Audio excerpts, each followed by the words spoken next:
Yeah. We on the rise, press record, now play. AI tools got me glowing every day. Faceless grind, I'm paving my lane. Me 2 times, yeah, we changing the game. Elevate me to you, vibe is brand new. Built it from scratch, now we teaching you. Hit that sub, let the vision come true. This ain't just content, it's what we do. Started with nothing but dreams and a screen. Now I automate flows, keep the process clean. No need to be seen, just heard and felt. With AI by my side, every goal gets dealt. ChatGPT writes Canva designs. CapCut cuts, now the visuals shine. Faceless creator with a plan so clear, helping new voices elevate all year. We on the rise, press record, now play. AI tools got me glowing every day. Faceless grind, I'm paving my lane. Me 2 times, yeah, we're changing the game. Elevate me to you, vibe is brand new. Built it from scratch, now we teaching you. Hit that sub, let the vision come true. This ain't just content, it's what we do. This for the shy ones hiding in light, the silent creators who dream at night. You don't need fame, just start the move. I'll show you the tools and how to improve. We grow slow, but steady and loud. Elevate me to you, standing out from the crowd. From idea to launch, I'm here to guide. Together we rise, no need to hide. Me on the rise, press record, now play. AI tools got me glowing every day. Faceless grind, I'm paving my lane. Me 2 times, yeah, we changing the game. Elevate me to you, vibe is brand new. Built it from scratch, now we teaching you. Hit that sub, let the vision come true. This ain't just content, it's what we do.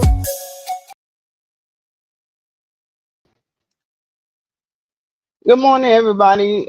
Welcome in. This is Me 2 Times with Elevate Me to You, where we're going to learn, build, and grow together. So if you have been struggling to get some views, or if you're stuck at 0 to 100 subs, or just trying to figure out how YouTube really works in 2025, well, you're in the right place, okay? So today we're going to dive into some free beginner-friendly strategies for growing your YouTube channel without spending money.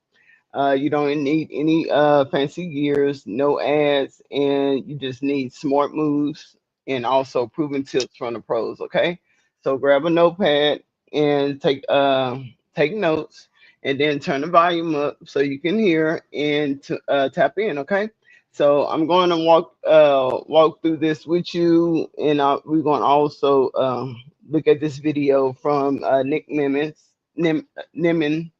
and he's a very good content creator. He provides a lot of valuable tips to beginners. He beginner friendly, and he helps people stop guessing on how to do it and show you how to start growing. Okay, so if you're watching the replay, make sure that you subscribe and hit the notification bell and turn it to all so you don't miss the next one. Okay, and if you live right now, drop a hi in the chat or either some eyeballs. This will show me that you're here and that I can call you out and shout you out. Okay.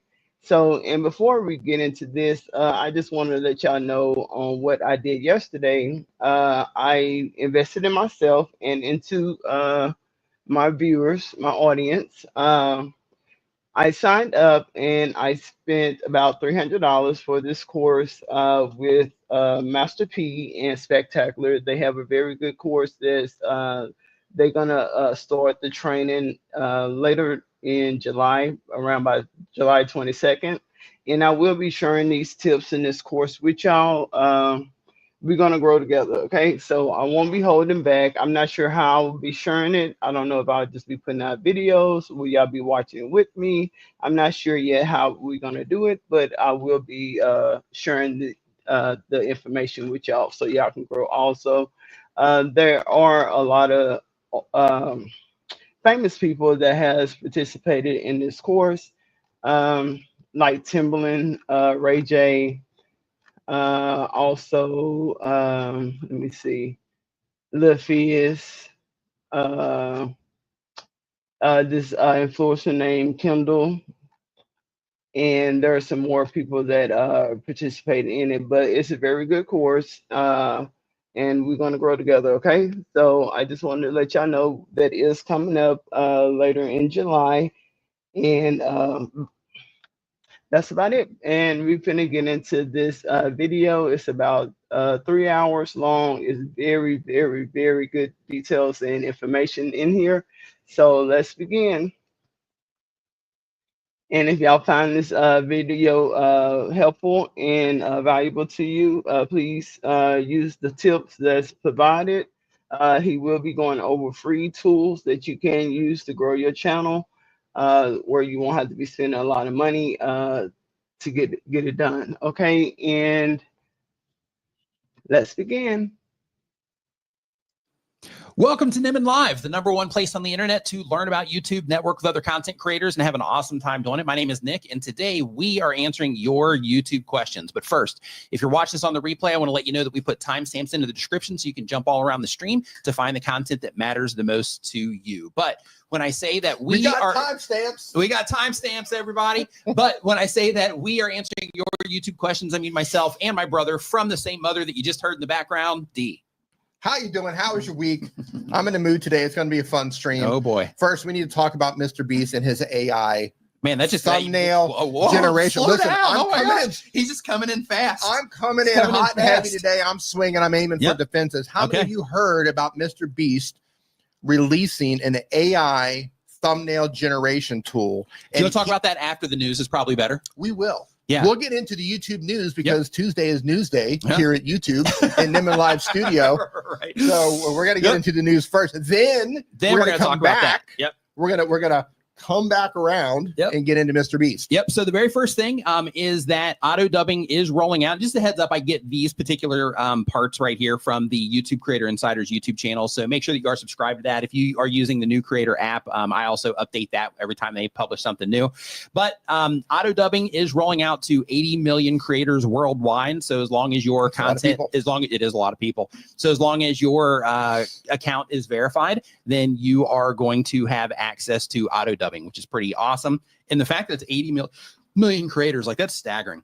Absolutely staggering. I'm gonna just look into this really quick. Okay, go for it. Okay. And AI in the inspiration tab to help you brainstorm video ideas. If you've been in the US, you've had this for a bit, but they are now also opening it up to countries in the EU, UK, and to Switzerland. Switzerland's not a real country though, is it? So do we count Switzerland? So with that, what it does is it allows you to go in, you can brainstorm on title ideas, you can brainstorm on just inspiration for video ideas, you can have it bullet point out like talking points and things like that with your videos. So a lot of really cool AI related stuff there. So if you do want to use those tools, they are absolutely available for you there inside of YouTube. YouTube UK creators can now use Dream Screen and Shorts to make AI slop for up to 6 seconds. That doesn't add any value to anybody, but instead it takes up impressions that should go to real creators making real content, or at least good AI creators that are making good AI content that people get value from. But you know, YouTube needs training data, so you know they need to know what people want. So because of that, 6 seconds at a time, they're going to get it from the shorts, but that's available as dream screens. But all I need is 3. On the advantage of that, though, if you are doing any type of green screen thing, which is what it's really for, but if you're doing any type of green screen, you know, type things where you hop in and you want something in the background, you can use it for that, of course. But if you're in the UK, you now have access to this. Shorts features where you can sync a video to your beat is now available for everyone as well. To use this, you can upload photos or videos, and YouTube will sync them to music. Sounds like it's going to make amazing content, right? Another one right there. So let me say on this a roll quick. here. So the 80 million creators that it was rolling out to, so 80 million people, that would be the equivalent of the entire nation of Germany. Yeah. The entire, every living soul, man, woman, and child gets access to this in Germany. Yeah. Pretty cool. Yeah. And in addition to that, the let's see, I mentioned the shorts feature where you can sync them to videos. So we have 2 things that's probably just going to make stellar content. One of them is the syncing to the beat, and the other one is 6-second, you know, shorts with AI generated shorts. And then YouTube has updated their shorts for artist area. So this one is a valuable update for, you know, for everybody involved here. If you are an artist uploading to YouTube, and I'm going to drop the information for this or the link so you can explore this one more if you need to. But YouTube has updated their YouTube for artist area with for artists to help you get better insights on growing your channel and using shorts as an artist as well. So if you are an artist and you're always like, man, you know, how do I get some traction on YouTube? This is a great resource for you that will just give you information on, you know, what YouTube recommends that you do when it comes to getting attention to your music here on YouTube. And when it comes to promo news, we got Andrew K in the house. Andrew Can in the house. What's up, dude? And for promo news, I do want to remind everybody, because we have 17 days. Andrew K. It's like weird when you say it that way. We call him Andy K. Yeah. You don't want Andy K coming, right? You don't want to call Andy K, you're in trouble. But we have 17 days left. So if you were here last week, you heard me mention this, but I'm going to be mentioning it again, I guess, for the next 2 weeks. But Opus Clip, they have a contest running right now to where you can win $5,000, a MacBook Pro, and a consult with me. And for that, all you have to do is, if you have been using Opus Clip, or if you use Opus Clip and you make a short with them, then all you have to do is just make a video talking about that clip and what you liked about it and that sort of thing. But with that, you have to use certain hashtags and all of that. So I'm going to drop that into the chat as well, so you can find out more information about that if you want to participate in that contest. And there is an app update. If you are somebody that is using the new Creator iPhone app that we made, it's going to update in a few days with a title feature that we're going to be demoing here a little bit later in the stream. And if you're not using New Creator yet, get on board, obviously. And get on board by going to newcreator.app or looking for New Creator in the App Store to see what it is all about. Let's talk about MrBeast. Hold on. We're going to talk about your app for a second. So it's called New Creator app. And he showed me today over coffee the new title tool inside of the New Creator app. So I just want to let you know, even if you're an old creator, if you're a seasoned creator, you call it old D. What he's going to demonstrate a little bit later about the title generator is absolutely fantastic. Yeah, pretty cool. And it's completely different from everything else that you've I will be using this. Even if you're an old creator, you're going to want to check this out. It's pretty incredible, actually. Yeah. So talking about MrBeast. So MrBeast rolled out, and his intentions were good. Yeah. His intentions. So if you caught the drama, just what happened specifically? So in terms of what did he make? MrBeast. That's what his servants call him. Yeah. MrBeast, would you like your tea? Right. Yeah. Yeah. That's funny. Right when you did that, I flung coffee on myself. That's right. We're off to a great start, everybody. This is great. Yeah. Okay, I use a little bit of force action to get some coffee on me across the thing. So MrBeast owns a tool called ViewStats, and they released a feature within ViewStats to create AI-generated thumbnails. He released it. Now, keep in mind, MrBeast is the largest creator on the platform. Yeah. But by leaps and bounds. Yeah. He was eaten alive publicly. Yeah. Not literally. Like the public came at him, the designer public. We haven't came at him. We actually haven't physically seen him since. So could have been literally and figuratively. We're not sure yet. But he was eaten alive after releasing this, to the point that he came back and removed the feature. The argument was that he was putting real life artists out of work by releasing this tool. So what he did is he came back and he released instead of having the AI tool, they now have a list of artists that you can hire to make thumbnails. I think that was a bad move. I think you should be given an option. I do too. So, we heard you. We heard you. You're right. So here's what we're doing. If you want to use AI to create your thumbnails, you can use this tool. Or if you want to hire and support artists, we've got that too. We have that too. Yep, I agree. Because some people don't want to deal with artists. Right. Some people just want to I like how AI generates my thumbnails. Yep. And some people are doing it themselves and they're not making great stuff. And because of that, they might be able to help them out. Yeah, I totally agree. Yeah. Totally agree. Yeah. MrBeast. Yeah. But if you did see the drama in terms of everybody kind of, taking him to task about that, just letting you know that has been kind of resolved since he has removed that feature now. And he did it, in favor of creators, which I think it's cool that he went through that process, because, he's probably going to miss out on some, money because of that, or him and his partners, not just him. Yeah. But so I think it's cool that he did do that. But I think that, having both would have been a good choice. But, I'm not, because everybody, like, there's already tools that do that. Right. So there's already tools that do there are, but I think coming from him, though, it carries a different amount of weight. Yeah. Like, hey, I built my brand using actual artists and actual graphic designers to make these thumbnails. But now I have a tool so you can bypass all of them. I think the messaging was poor. Yeah. However, I think they should have both options. So you built a tool, let people use the tool, but also give people the alternative for those who want to support actual artists and graphic designers. Right. I'm all for that. Yeah. Yeah. So that was the news about MrBeast. There's a lot of drama with that. I refrained from the conversation. I watched from afar. Yeah. Because I didn't want to tiptoe it. It was piranhas. It was piranhas. I'm not saying the right thing. And the fact that we just said that, maybe having both is probably not the best move, but hey, it's all right. Come at me. Yeah. I said both. Right. I support artists and AI stuff and AI slop at the same time. I support both. I'm an equal opportunity creator. I'll support either side. What if you're poor like me? This is a great question. It is a great question. Vet Father says, then you're probably making them yourself. What if you were poor like me? Okay. If you are poor, that means that you have to learn how to do the thing. Yep.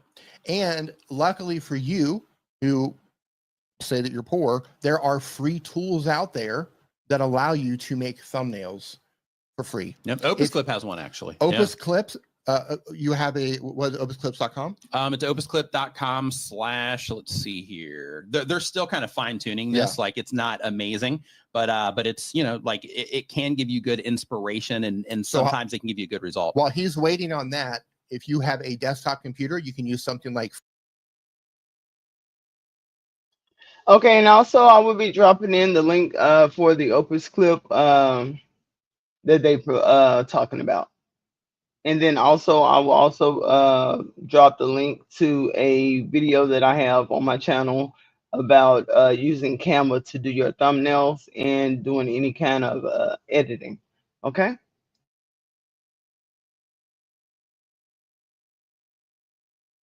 Photopea.com, PEA, photopea.com.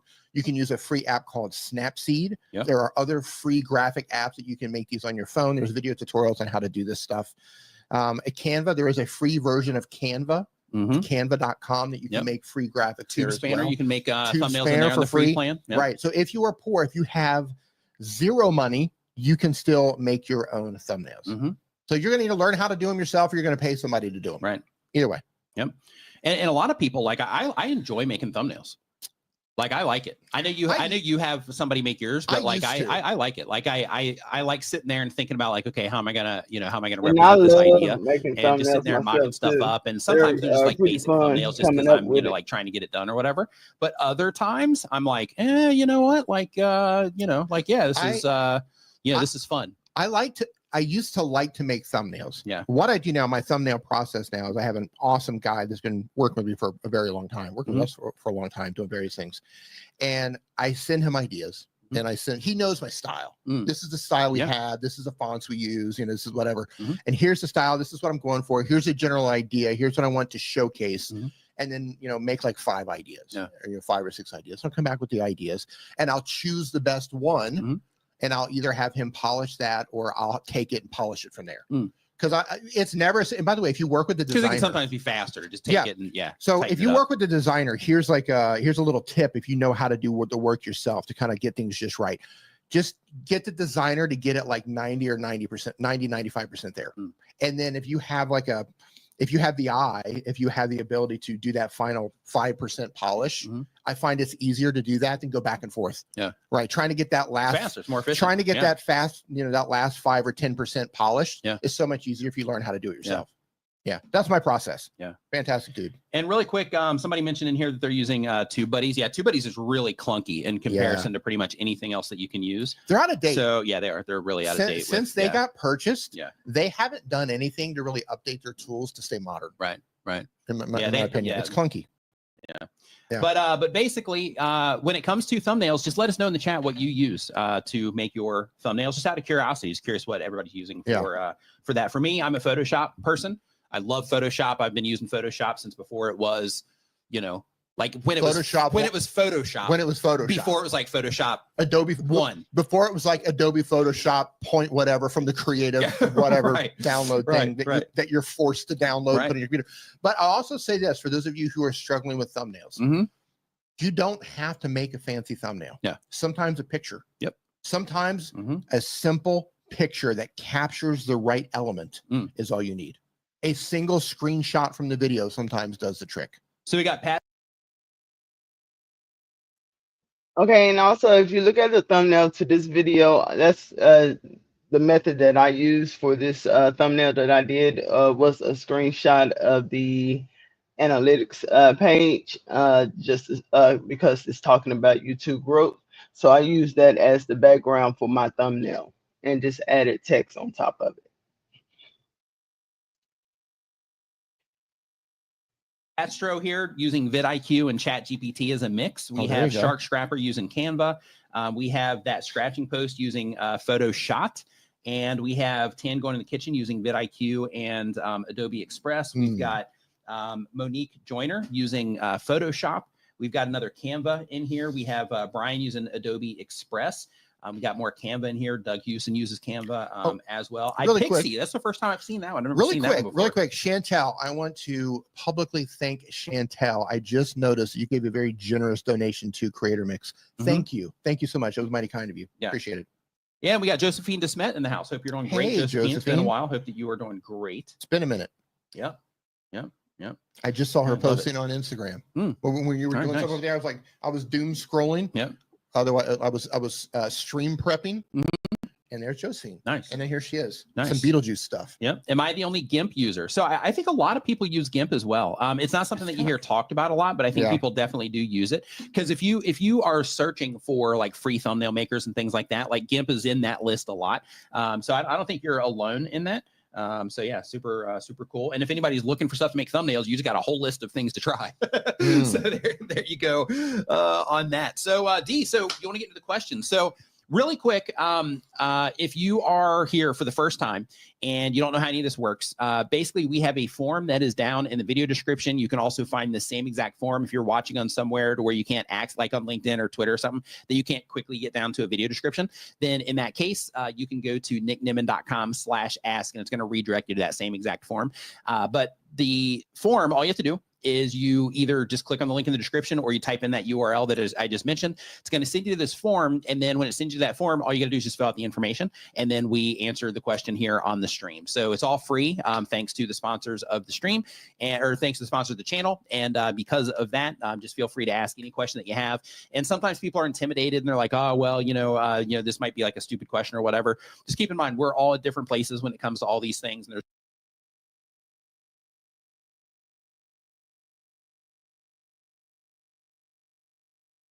no stupid questions. So if you do have a question, you have something that you're trying to figure out, this is a safe place. So you can ask whatever it is that you have in terms of a question, and we will get it answered on the stream here today. There you go. Yep. All right. So the very first question, actually, let me.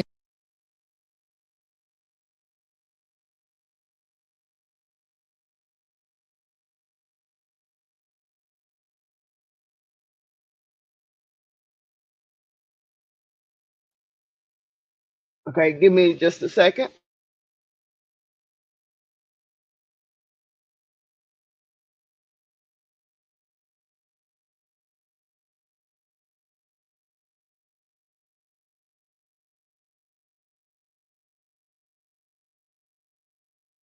No stupid questions. So if you do have a question, you have something that you're trying to figure out, this is a safe place. So you can ask whatever it is that you have in terms of a question, and we will get it answered on the stream here today.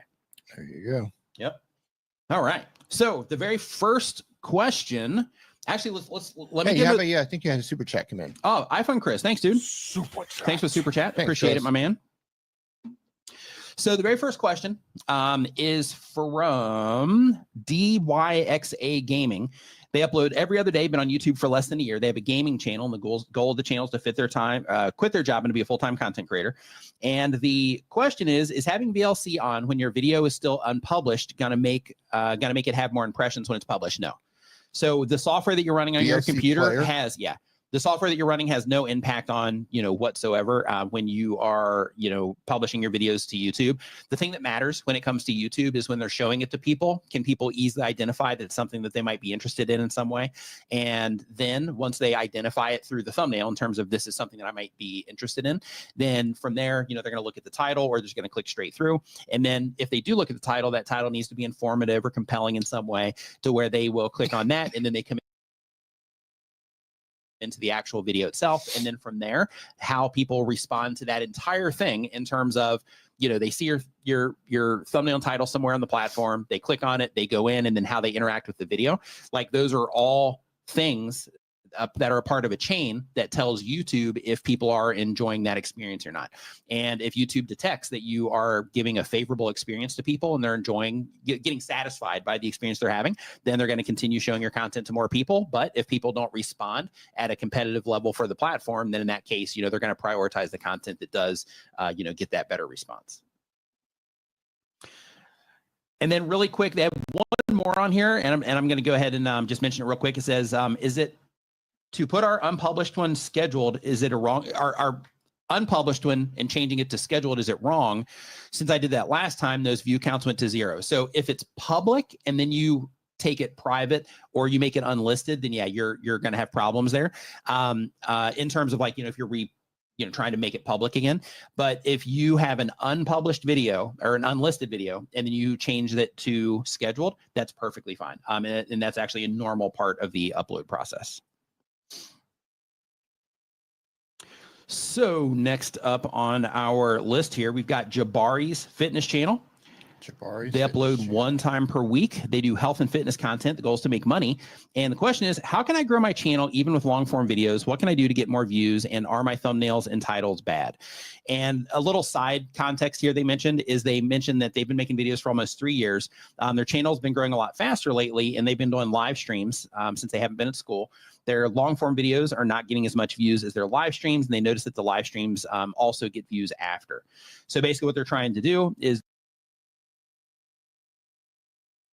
So another way that you can do if you're not getting views on your long form video is going into either YouTube Studio or either going into StreamYard or whatever streaming app that you're using, creating shorts of highlighted moments within your long form videos. And once you post those shorts to your channel, you're going to select related video and sending your short viewers to your long form videos. That's the way you can get more views onto that.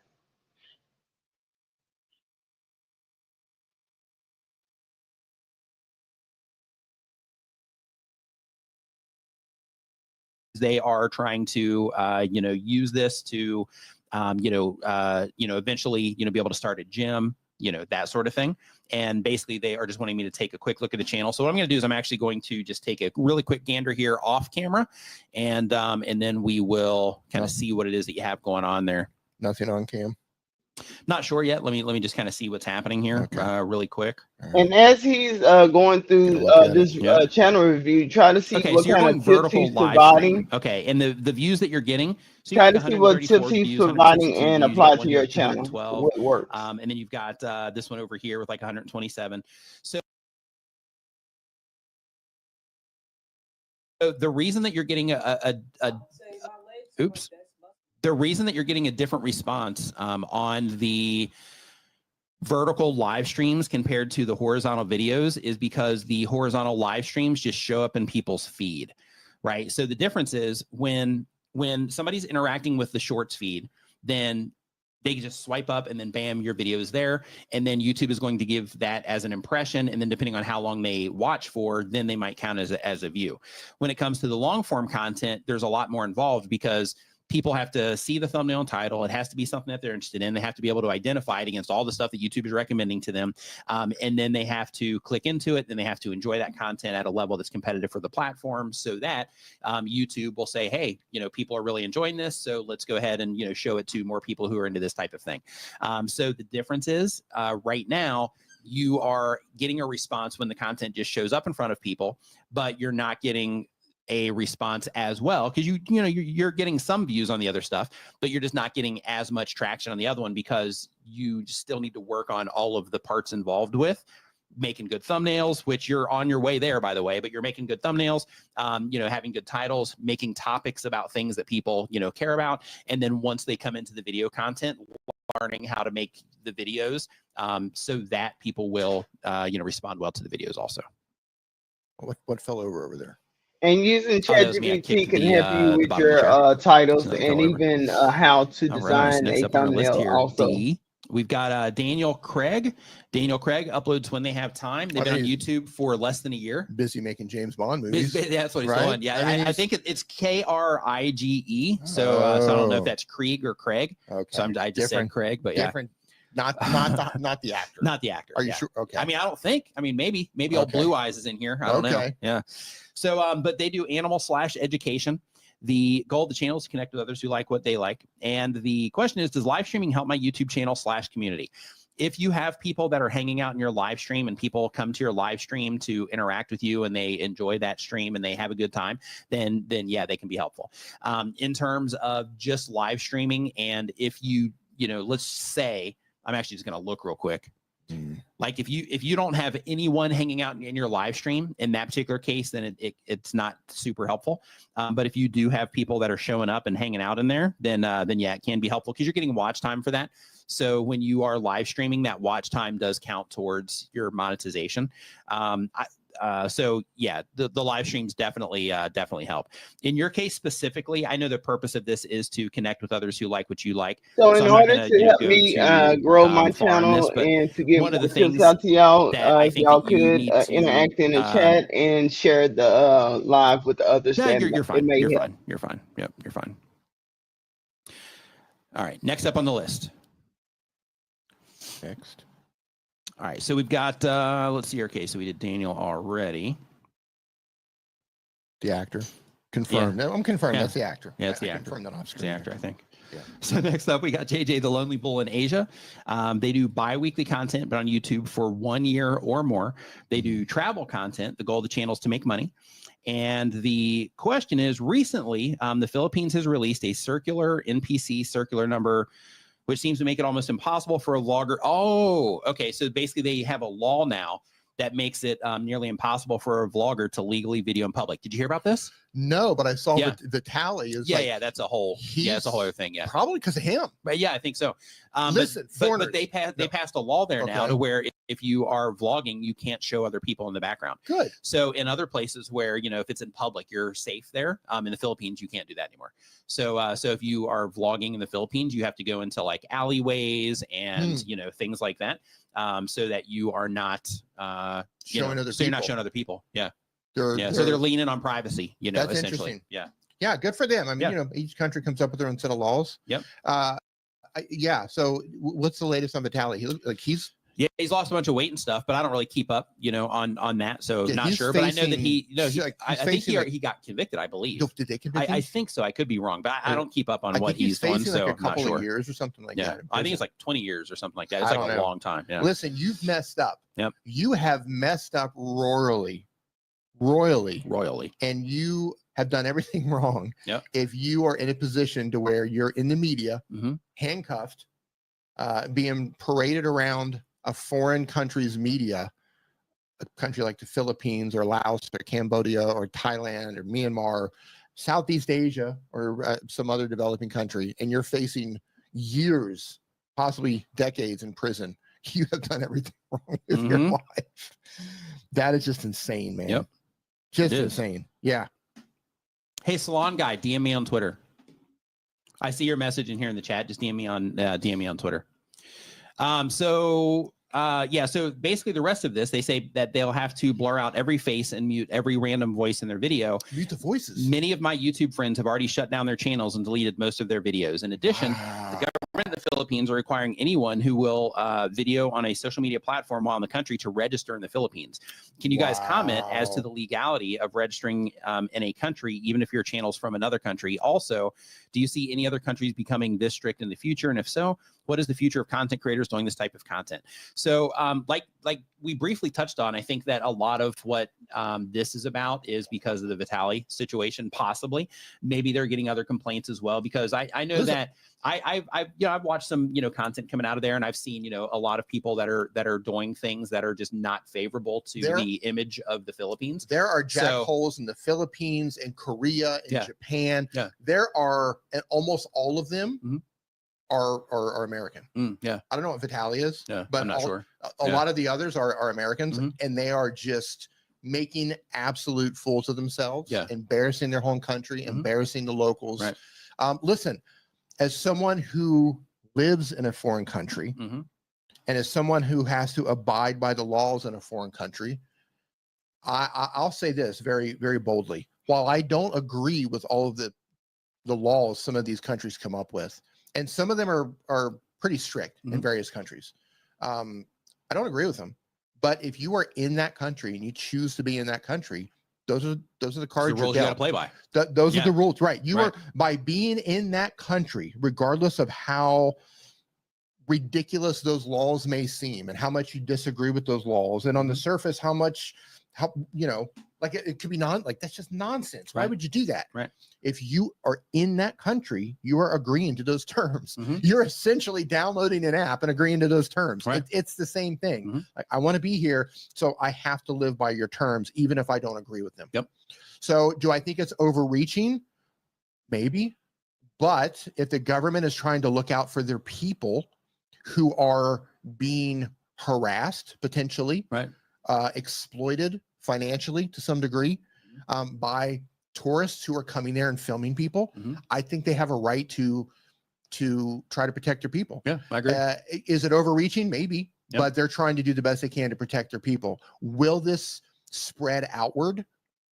I think it will for not all countries, but I can definitely see it in countries like Korea, Japan, Thailand, possibly, in countries where they are known for having authoritarian governments. I can see them rolling this out. Yeah, absolutely. Yeah, over time, because idiots. When you have problems, you have to fix those problems. When you have problems created by foreigners, you have to fix the problems.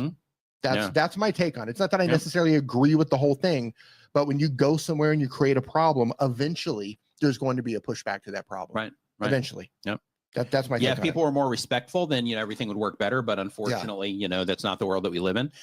So I agree in terms of I think some people will do that as they get more and more problems, because what's also happening right now is you have more creators than ever. You have more people that are becoming full time. It's allowing them to travel, and since it's allowing them to travel, and there's going to be more and more people going to all these different places that are doing these types of things. And just the reality of it is that when people do over the top things, sometimes it can get, a lot of views on it. So people will do it for those reasons. And there's another kind of negative thing that happens is for some people, when they travel to other countries, they also look at the people in those countries as lesser, unfortunately. Yes. And when that happens, it kind of opens that person up to make it okay within themselves to make content that kind of paints those people in a bad light and it takes advantage of those people and just puts them in like bad situations that they would never have the guts to do in, some place like their home country. So, because of that, I think that, that problem is probably going to get worse over time. But when it comes to things like, blurring out every face and, that sort of thing, that's the kind of thing that you just have to figure out in terms of, okay, if I'm going to be making this type of content, am I willing to do that work in order to be able to make this type of content? And if the answer is yes, then you keep making it. If not, then you find another, type of content to make in order to be able to do it if you want to be a content creator. Yeah. So JJ says there's nothing said about TV crews videotaping, but fans, including police, have to notify when they turn on the cameras. I would say that probably stems from where the problems come from. Sure. Like, but they do have things though, like, if you and I were going to go to the Philippines to shoot like some live TV production thing or something like that, we're going to have to get permits and to do we're going to have somebody on staff there. That's a local that's kind of guiding you through that. Right. Point being, they probably don't have many situations where it's like, oh man, this news crew is causing all kinds of problems. Yeah. Right. Yeah. Problems are generally going to come from people making ridiculous content. Yeah. I can say this. I see some prank content in the US where like idiots are in like Home Pro or like Walmart or whatever, and they're like throwing stuff over the aisles and it's like hitting people. I would hurt somebody over that. Yeah. Like just throw like a basket over the Walmart thing and hit me in the head. Right. Yeah. It's like, dude, I'm just here to get some socks. What are you doing? Nothing. Yeah. I love, and I think that's the attraction to that one dude's channel. It's because sometimes they grab that dude. Yeah. They grab that dude and choke him out. Yeah. And every time I see that, I was like, oh, I hope they get him. I hope they choke this dude out. Sometimes they do. So really quick, question came in, says, if the algorithm is used to you uploading in a certain area, would uploading in another state affect it? No. I uploaded while on vacation and they did poorly. Yeah. So I've uploaded from all over the world. I have friends that upload from all over the world. Like, where you upload from on YouTube isn't a problem. When it comes to TikTok, it is a problem there because they will geo-lock you to the different locations. So for example, if you upload from, Thailand, then they'll lock you into Thailand. They'll show it to some people elsewhere, like if it starts doing really well, or if they just kind of, they'll just kind of sprinkle it there if those people happen to be, in that area or something. But, they will primarily put you in front of the people that are in those countries, at least initially. So it becomes really difficult to kind of break out of those traps. I'm actually dealing with that on Instagram right now too.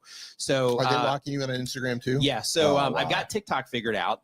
But when it comes to Instagram, so I'm getting mostly Thailand traffic from Instagram Reels and from Facebook Reels also. It's really bad on Facebook Reels, but on Instagram Reels, like because I have.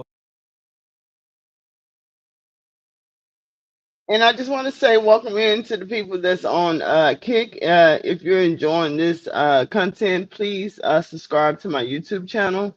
I also have other videos that's on my channel that is very helpful for beginner creators. And just check the videos out for me. Thank you. Uh-oh.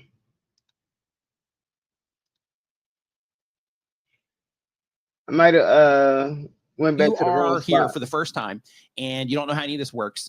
Basically, we have a form that is down in the video description. You can also find the same exact form if you're watching on somewhere to where somebody's interacting with the shorts feed, then they can just swipe up and then bam, your video is there. And then YouTube is going to give that as an impression. And then depending on how long they watch for, then they might count as a view.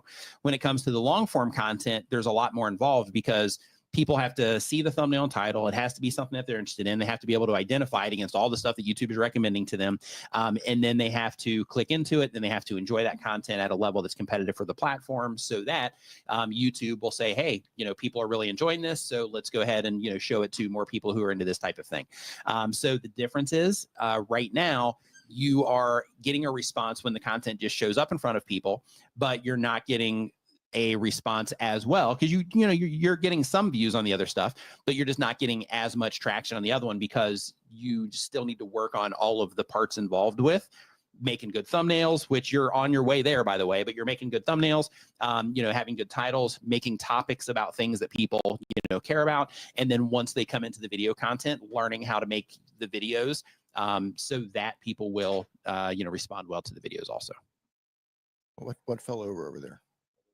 Oh, that was me. I kicked the bottom of the chair, so nothing fell over. All right. So next up on our list here, D, we've got Daniel Craig. Daniel Craig uploads when they have time. They've been on YouTube for less than a year. Busy making James Bond movies. That's what he's doing. Yeah, I think it's Krige. So I don't know if that's Krieg or Craig. Okay. So I just said Craig, but yeah. Different. Not the actor. Not the actor. Are you sure? Okay. I mean, I don't think. I mean, maybe old Blue Eyes is in here. I don't know. Yeah. So, but they do animal/education. The goal of the channel is to connect with others who like what they like. And the question is, does live streaming help my YouTube channel /community? If you have people that are hanging out in your live stream and people come to your live stream to interact with you and they enjoy that stream and they have a good time, then yeah, they can be helpful. In terms of just live streaming, and if let's say, I'm actually just going to look real quick. Like if you don't have anyone hanging out in your live stream in that particular case, then it's not super helpful. But if you do have people that are showing up and hanging out in there, then yeah, it can be helpful because you're getting watch time for that.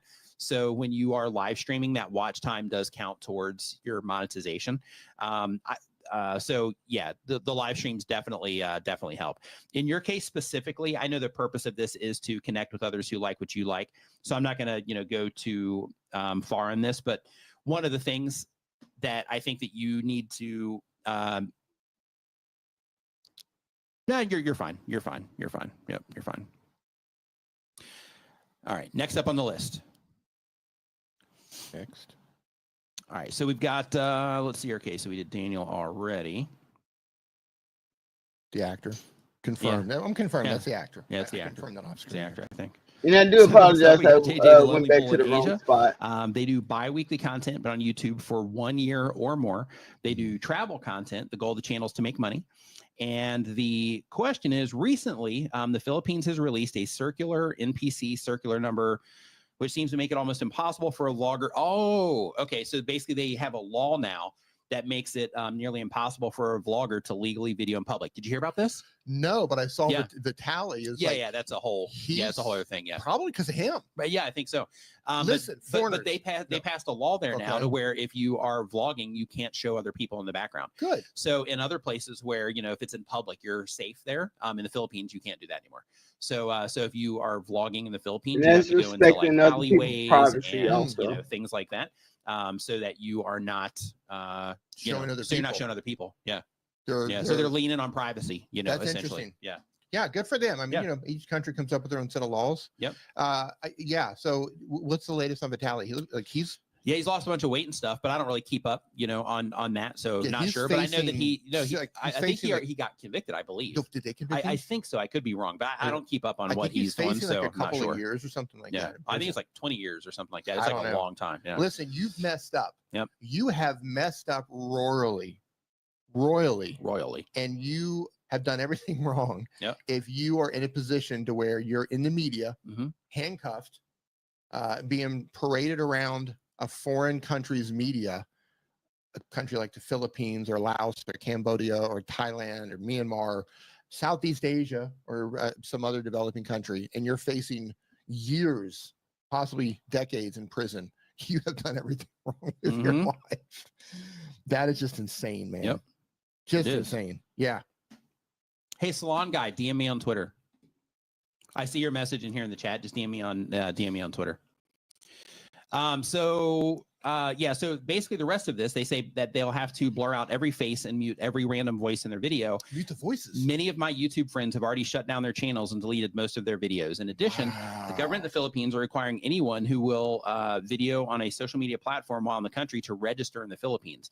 Can you guys comment as to the legality of registering in a country, even if your channel's from another country? Also, do you see any other countries becoming this strict in the future? And if so, what is the future of content creators doing this type of content? So like we briefly touched on, I think that a lot of what this is about is because of the Vitaly situation, possibly.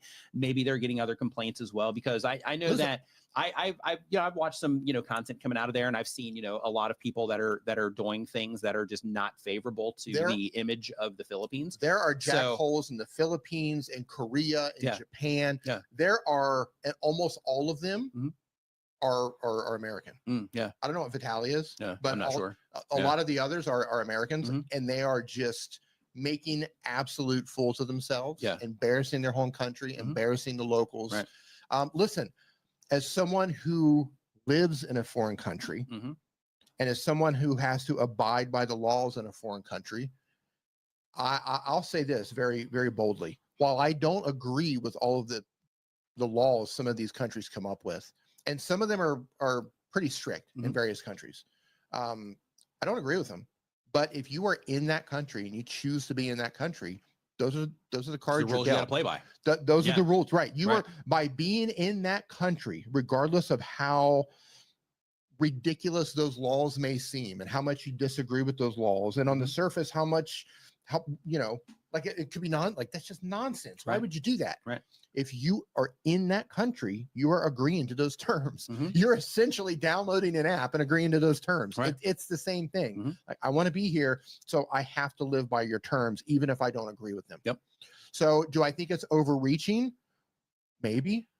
But if the government is trying to look out for their people who are being harassed, potentially, exploited financially to some degree by tourists who are coming there and filming people, I think they have a right to try to protect their people. Yeah, I agree. Is it overreaching? Maybe, but they're trying to do the best they can to protect their people. Will this spread outward? I think it will, for not all countries, but I can definitely see it in countries like Korea, Japan, Thailand, possibly, in countries where they are known for having authoritarian governments. I can see them rolling this out. Yeah, absolutely. Yeah, over time, because idiots. When you have problems, you have to fix those problems. When you have problems created by foreigners, you have to fix the problems. That's my take on it. It's not that I necessarily agree with the whole thing, but when you go somewhere and you create a problem, eventually there's going to be a pushback to that problem. Right. Eventually. Yep. That's my take. If people were more respectful, then, you know, everything would work better. But unfortunately, you know, that's not the world that we live in. So I agree in terms of, you know, I think some people will do that as they get more and more problems, because what's also happening right now is you have more creators than ever. You have more people that are becoming full-time. It's allowing them to travel. And since it's allowing them to travel, and there's going to be more and more people going to all these different places that are doing these types of things. And just the reality of it is that, you know, when people do, you know, over the top things, you know, sometimes it can get, you know, a lot of views on it. So people will do it for those reasons. And there's another kind of negative thing that happens is for some people, when they travel to other countries, they also look at the people in those countries as lesser, unfortunately. Yes. And when that happens, it kind of opens that person up to make it okay within themselves to make content that kind of paints those people in a bad light and that takes advantage of those people and just puts them in like bad situations that they would never have the guts to do in, you know, some place like their home country. So, you know, because of that, I think that, you know, that problem is probably going to get worse over time. But when it comes to things like, you know, blurring out every face and, you know, that sort of thing, you know, that's the kind of thing that you just have to figure out in terms of, okay, if I'm going to be making this type of content, am I willing to do that work in order to be able to make this type of content? And if the answer is yes, then you keep making it. If not, then you find another, you know, type of content to make in order to be able to do it if you want to be a content creator. And there's tools in YouTube JJ Studios says that there's nothing allows said you about to TV blur out crews videotaping, faces and things but fans, on including police, have your to videos. notify when they turn on the cameras. I would say that probably stems from where the problems come from. Sure. Like, but they do have things though, like, you know, like if you and I were going to go to the Philippines to shoot like some live TV production thing or something like that, we're going to have to get permits and to do it we're going to have somebody on staff there that's a local that's kind of guiding you through that. Right. Point being, they probably don't have many situations where it's like, oh man, this news crew is causing all kinds of problems. Yeah. Right. Yeah. Problems are generally going to come from people making ridiculous content. Yeah. I can say this. I see some prank content in the US where like idiots are in like Home Pro or like Walmart or whatever, and they're like throwing stuff over the aisles and it's like hitting people. I would hurt somebody over that. Yeah. Like you throw like a basket over the Walmart thing and hit me in the head. Right. Yeah. Oh, it's like, dude, I'm just here to get some socks. What are you doing? Nothing. Yeah. I love, and I think that's the attraction to that one dude's channel. It's because sometimes they grab that dude. Yeah. They grab that dude and choke him out. Yeah. And every time I see that, I was like, oh, I hope they get him. I hope they choke this dude out. Sometimes they do. So really quick, question came in, says, if the algorithm is used to you uploading in a certain area, would uploading in another state affect it? No. I uploaded while on vacation and they did poorly. Yeah. So I've uploaded from all over the world. I have friends that upload from all over the world. Like, you know, where you upload from on YouTube isn't a problem. When it comes to TikTok, it is a problem there because they will geo-lock you to the different locations. So for example, if you upload from, you know, Thailand, then they'll lock you into Thailand. They'll show it to some people elsewhere, like if it starts doing really well, or if they just kind of, you know, they'll just kind of sprinkle it there if those people happen to be, you know, in that area or something. But you know, they will primarily put you in front of the people that are in those countries, at least initially. So it becomes really difficult to kind of break out of those traps. I'm actually dealing with that on Instagram right now too. So are they locking you in on Instagram too? Yeah. So I've got TikTok figured out, but when it comes to Instagram, so I'm getting mostly Thailand traffic from Instagram Reels and from Facebook Reels also. It's really bad on Facebook Reels, but on Instagram Reels, like because I have US followers over there, I do kind of break past that a little bit. Right. But I still get a lot of those initial impressions over here. And I'm trying to figure out, like literally, you know, that's one of the things I've been working on this week is trying to figure out, do I need to create like a new account like I did with TikTok and all that stuff in order to be able to do it? So we'll see. Yeah, we'll see. But when it comes to YouTube, though, they don't have those types of penalties. At least, you know, not at this moment in time, they don't have those type of penalties. Real quick, I'm going to go back to this. And welcome in, Kick. If you are new to content creating and need more hands-on tips, please view my YouTube channel and subscribe. I have a lot of helpful videos on my channel. This is one of the situations where you have a couple of bad actors causing problems. Spoiling it for others. Yeah, ruining it for everyone. Do you see this rolling out, like similar rules to where you can't show other people in public? Do you see that rolling out in a lot of these other countries? I have no idea. Yeah. Like possibly, you know, possibly, but I don't know. You know, like I think some, you know, people will care a little bit more. I think it's just going to be dependent on the culture of the country. Yeah. You know, like you know, like in the States, for example, they already have restrictions where, you know, like in like private places like shopping malls and things like that, you can't record in there. Right. But when it comes to things outside, like I'm not a fan of the prank content in terms of, you know, when they're doing things to like harm people or, you know, things like that. Yeah. But I think that, you know, if you're outside in public and you happen to be in the background somewhere, you know, like you probably shouldn't be doing things in public that you're ashamed to be on camera for if somebody does happen to get you in the background. Right.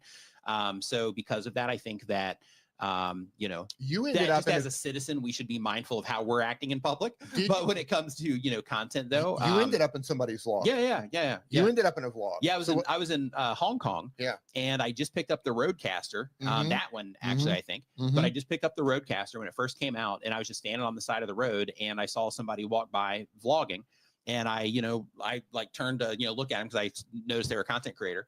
And then I was in the video, and somebody watched their video, and they saw you, and they saw me there, and then they sent me a message, saying that I was in that video. But did it bother you? No, not at all. I didn't No. care. No. Yeah. I was just standing on the side of the road. I don't care. Okay. I mean, but I'm already on camera. Right. So like if I had never been on camera before, I don't know how I would feel about that. Right. But for now, you know, because I'm on camera, I don't care. So just type of yes or no in the chat. Do you care?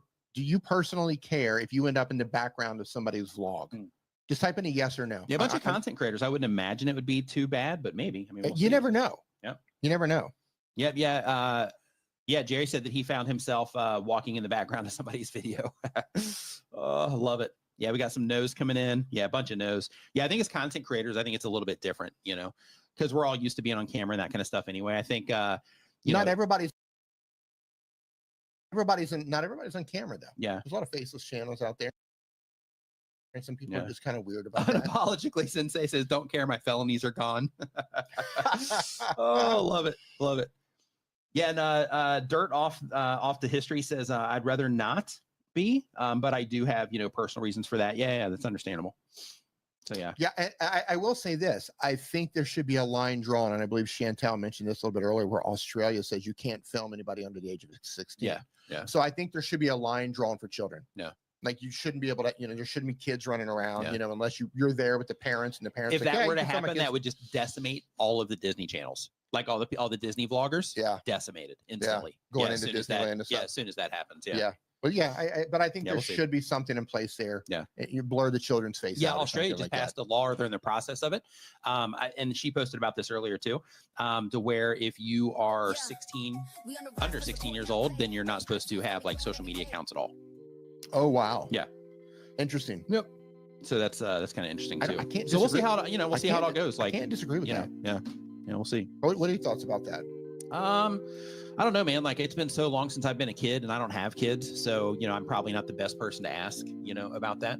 Like I can do my shouting at the clouds thing, and you know, talk about, you know, how I think people should raise their kids, but I really have no clue. Right? That's just completely out of my, you know, my realm of reality at this moment in time. So I'm probably not the best person to answer that question. I think I don't know. I think it's advantageous. Like, okay, let's kind of agree with it. So when it comes to like a kid being on camera, you're teaching them confidence. You're teaching them, you know, to self-analyze themselves if they're paying attention at all.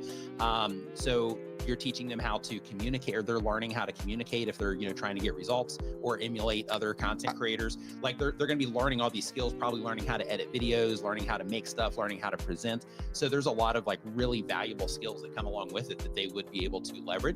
So I think it depends on the kid, because if you have a kid that's a, you know, like a wild kid, and they're going to use that as like, hey, I'm getting some attention here, so let me go do a bunch of stupid things, then in that case, it's going to work out poorly for them. But I think that on the positive side, that there is so many good skills that come out of being a content creator, that I think that it would be advantageous to somebody with a brain that is developing. But in terms of, you know, from like a parent perspective, I have no idea. I don't know if 16 is where I'd put the age, but you can drive a car, like then you should definitely be able to. Yeah, fair enough. So maybe 16, but I believe, because those are the years where you're still forming, man. You're still like, your brain's still putting stuff That's why together. it would be important to develop those skills, though. Develop those skills with supervision. Right. I believe turning a child loose with social media at an age that's too young, I think that could be damaging to the child. You could end up creating, you know, those dopamine loops, or you could end up creating. This is the thing. Children are like doom scrolling. This is what I mean about you and I probably not being the best for this, because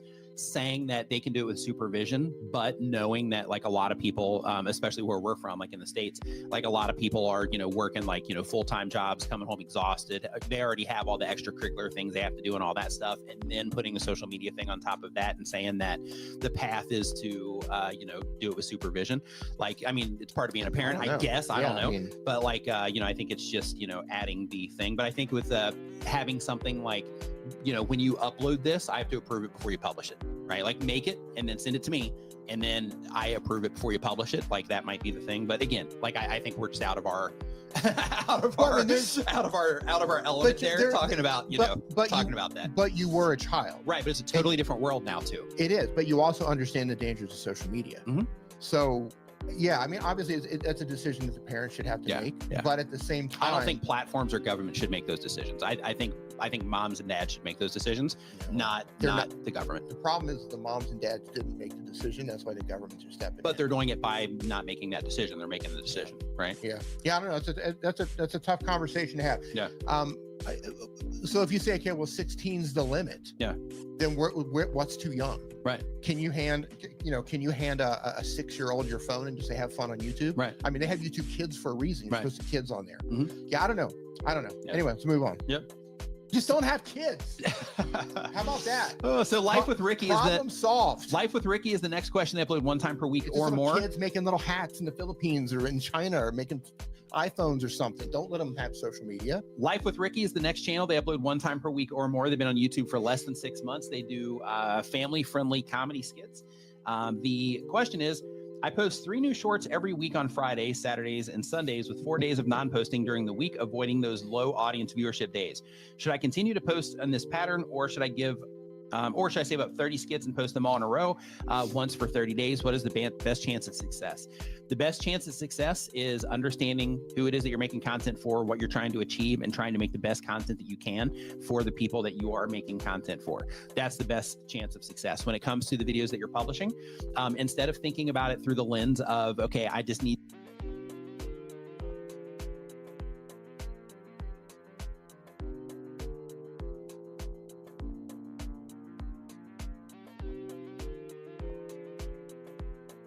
to make sure that I'm publishing, 30 days in a row, or that I'm publishing on the weekends. Instead, I would just make sure that the videos that you are publishing are good videos.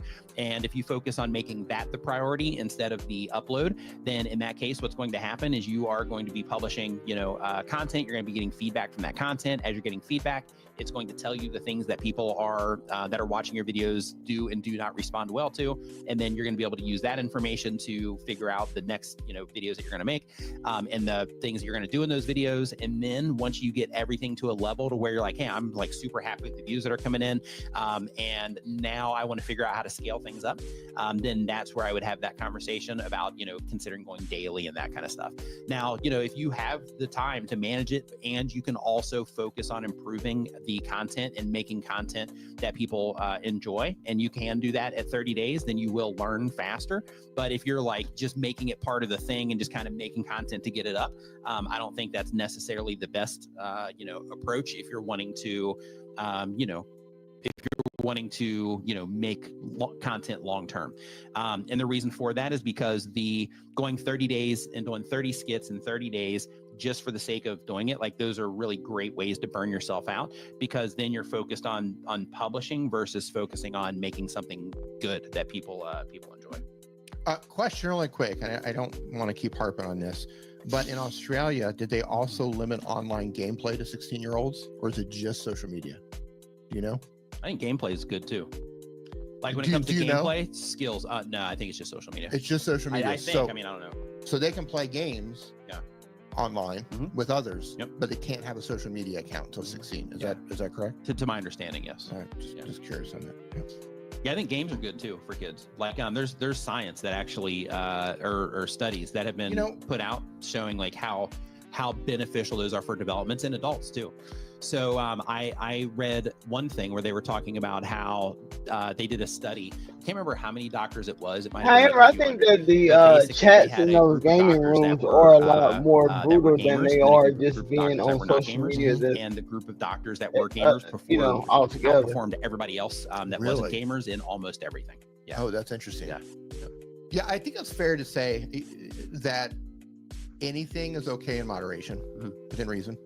In moderation, it's okay. Keep the kids off the doom scrolling. Right. I think that's where everything goes wrong. Because then you're doing something. Yeah. Yeah. So at our place, we had an issue with one of our CCTV cameras, Right. and the guy that came out to fix the cameras, he brought his son with him, Okay. and his son was like, fixed it. and his son was helping him work, and all that How stuff. old But was he the was a kid? young kid. He's probably like 12 or 13 or something. That's perfect for here. And Put him to work at 12. Yeah. So he came and he was helping his dad do all the stuff around the camera and everything. Right. And Mix the toxic chemicals and all that. right. Yeah. But the dad said that he's like, he said basically, the kid can come with me and learn to do stuff and learn skills, or he can sit at home and just stare at his phone the whole time. No, valid. So yeah, valid. I think that Get him out there. Get him out there. Get him working. Right. Yeah. Just to let you know, this was made by a 11-year-old. Christina Smallhorn in the house. What's going on? Christina. Says happy 4th of July this Friday. And I believe so. Also, having your kids help you do your editing and making thumbnails and the small things, they can also be a way that they can earn money also by doing that, and they don't really have to be on a social media platform. They can just outsource their work to people.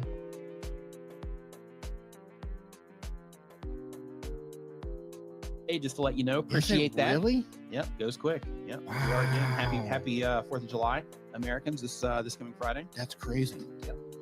So the next channel that we have here is from Drift Off to History. They upload every other day, been on YouTube for less than 6 months. The type of channel is AI history documentaries for sleep. The goal of the channel is to be a full-time content creator. AI documentaries. And the question is, I'm looking at ways that I could monetize other than ads. Do you have any suggestions?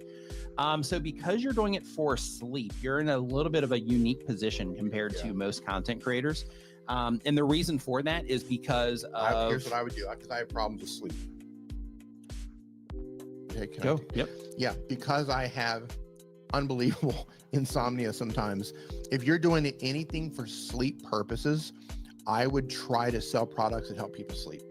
Not just generic stuff. I would actually go and try to find the best things, the best earplugs, the best face masks, the best melatonin, the best vitamins, the best magnesium, whatever. I would try to find the best things that I could actually help people sleep.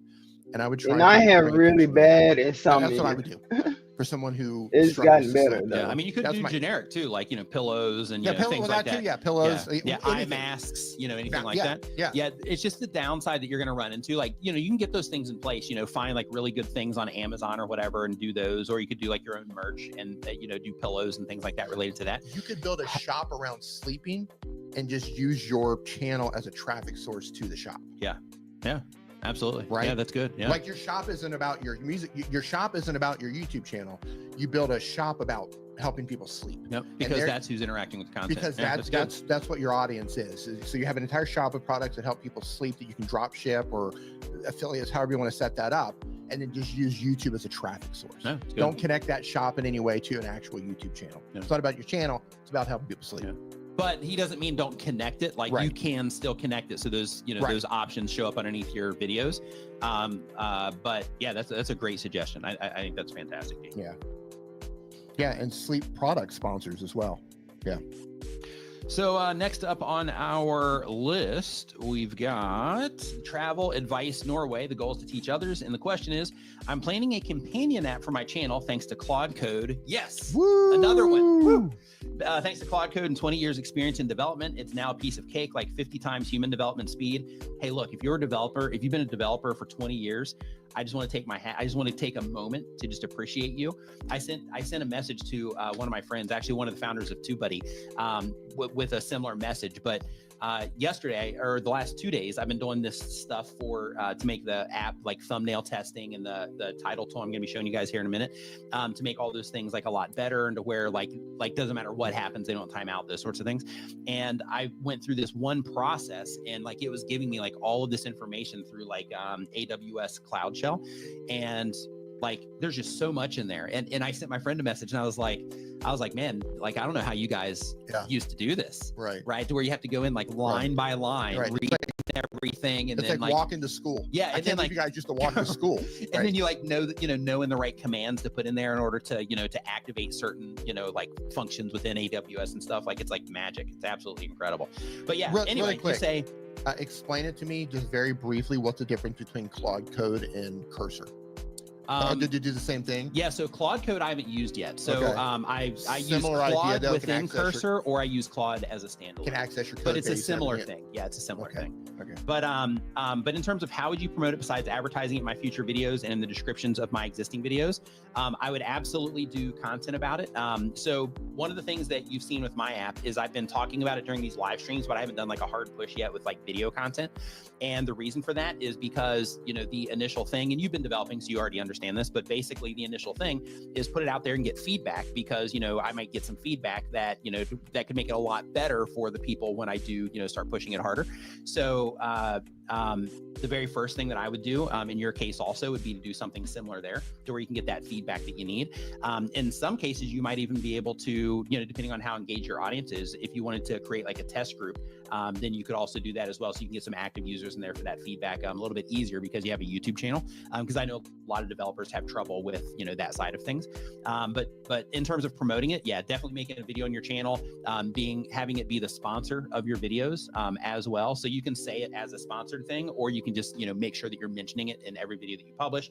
You can also do small things like, for example, I have these that I made, just like little things like this, right? To where you can just kind of pop them up in your videos and that kind of stuff, to where it just kind of lets people know that you have, you know, those types of things available. Things like this, you know, where you can add them as well. But the whole idea is to be able to, you know, just have some promo material so that you can add it to anything that you need when you need it. And in addition to that, I'm not sure exactly what it is that you're going to be building, because you say it's a companion app. I don't know if you're going to be building it for Swift, Android, or both, but, or if you're going to make it something desktop. But I know that in the App Store, you can also run, and I'm actually doing this right now too, you can run search ads where you target very specific search terms in the app stores. So if you're doing that, then in that case, you know, every single person that it shows up in front of, if you target it right, is a good candidate for that particular, you know, thing that you made. So, you know, me, I've gotten like a bunch of installs from that. So, you know, those types of things are effective. When it comes to other platforms, like there's a lot of complicated stuff that you can do as well. So for example, so right now in this live stream, one thing that I could do is like, we could talk about AI, and then I could have like my, I could build a web page on my website for my app, or another website. And then I could add like a Facebook pixel to that. I could add a Google pixel to that. And then I could send everybody over there for that free thing. And then once I send them there for that free thing, then it's going to get them pixeled in. And then that allows me to be able to advertise to people more accurately in Google ads, on YouTube ads, and anything that I do with Meta. So you can do that kind of stuff as well, to where basically you are using kind of lead magnets or free stuff to get people essentially pixeled in, so that when you do advertising, that you can target things, you know, a little bit better that way.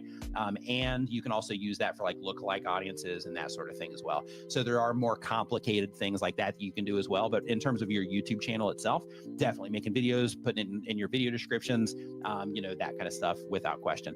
You mentioned YouTube promotion here. You can do that also. Like when it comes to YouTube, you can target search terms. So if you have somebody, when it comes to advertising, so if you have a very specific problem that your app solves, then you can have your you know, thing show up there when people are looking for, you know, those things. You can make dedicated videos about it, and you can have advertise those videos through YouTube promotions or through Google ads, and have those things show up when people are looking for stuff. So there's different ways that you can do, you know, that sort of thing too. And speaking of, so really quick, for those of you that are using the app, and for those of you that haven't seen this yet, so basically what I did, and for those of you that are using this already, this is going to be available to you very shortly. Because basically it has to be submitted to Apple tomorrow. And then it usually takes, you know, usually like 24 to 48 hours before they actually approve it and make it live, as long as they don't run into any issues when they're approving it. So you should get this in like, say, 48 to 72 hours, but it's really cool, and it's completely different when it comes to making titles. So I'm going to show that to you here really quick, and then we're going to get back into the, questions. So first, let me pull this up on screen here. Nope, you got it. Which one are you doing? I'm trying to find the one that I had in here earlier. Wrong one. Nope. Where did it go? I don't know. You built it right there. You built it. There it is. Okay. So then here, let me add this to the stage, and just to make it all look cool, let me go down here and add a phone. There you go. Okay. All right. So basically, with all the other title tools that are out there, one of the things that happens is you have to come up with the title yourself, and then you drop it in there, and you just have them essentially, redo your title in a bunch of different ways, or reframe your title in a bunch of different ways. With this one, it works differently. So how this works is you actually just describe your video, and then if you are targeting keywords, you can mix that into there as well if you want. You can also choose the category of your video to kind of fine tune things. But basically, like, let's say for example, give me a video idea, D. Give you a video idea. Yeah. Let's do a video idea. Just something that you've made a video about. Let's talk about the new CapCut video. Okay. Yep. So let's see here. So what's the video about? The video's about the new terms of service. Yep. CapCut changed their licensing agreements, and it's unfavorable to creators. Unfavorable for, I was going to use unfavorable. Okay. For creators. Okay, so I'm just going to leave it at that for now, and then basically I'm going to hit go. And then, so basically how this works is you put in, you just describe your video, and you get up to 500 characters. So you can give a lot of information, and you can also experiment with it in terms of like, hey, let me put in something short, let me put in something long, because I make it to where you get a lot of generations here. So basically what it does is when it gives you titles, because one of the things you always hear us talk about is like targeting your content, right? So like, okay, are you search targeting it? Are you making it to where it makes more sense for like YouTube's recommendation system, that kind of thing? So you can see here, right up here at the very top where it has like search optimized, and then it has titles there, and you can copy these. For a future version of this, you're going to be able to send this directly to your content calendar inside of the app as well. But basically it shows you search optimized titles, it gives you those titles, and then it gives you like the reasoning down there in like the smaller text. And then you have like a clickbaity type of title here, where like creators beware, CapCut's new licensing terms, CapCut licensing shock, creators react, that kind of stuff. And then you have broad appeal. Type of titles these are CapCut decision of content creators, any CapCut licensing, or why CapCut's licensing update is alarming, that kind of stuff, to where it's more suited for like home pages and just recommendations in general. And then you have format optimized, where it just gives you different formats that you might be able to use. So the best way to use this, for those of you that are already using the app, or anybody that's going to go and get it now, is that you can use this after you've already made your video, and you can put any ideas that you have for titles or describe your video and use it that way.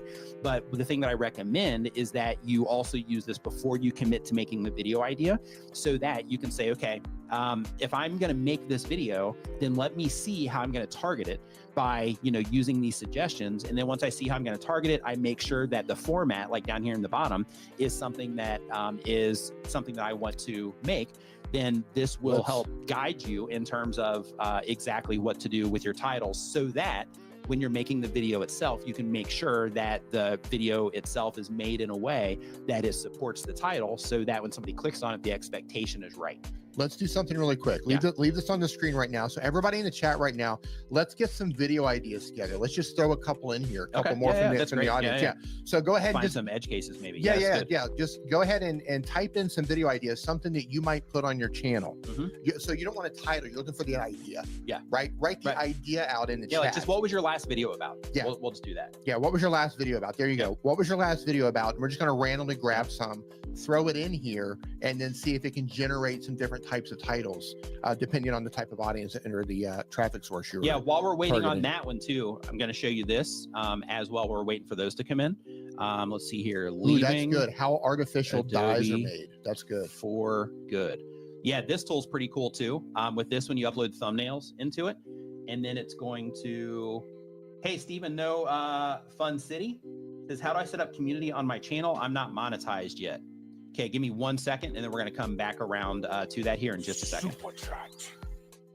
So, and also to get video ideas and titles and stuff, you can use YouTube Studio. You can look up under the inspiration tab or either the trends tab, and that'll be based on like videos that you created already in your audience. So that's another good tool to use in YouTube Studio.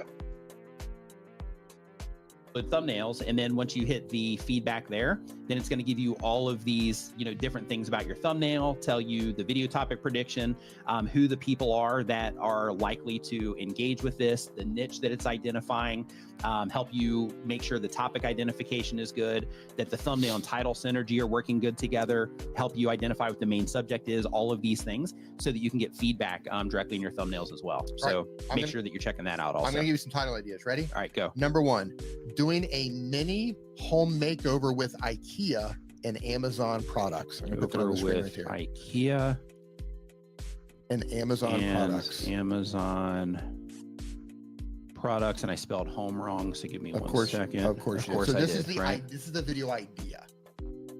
Okay, that's fine. Yeah, we have a couple. Okay, so yeah, so we'll let this go here. Yeah, I love that little icon, Yep. That's like your dog running around in circles. I know, right? Its tail. Popcorn, yeah.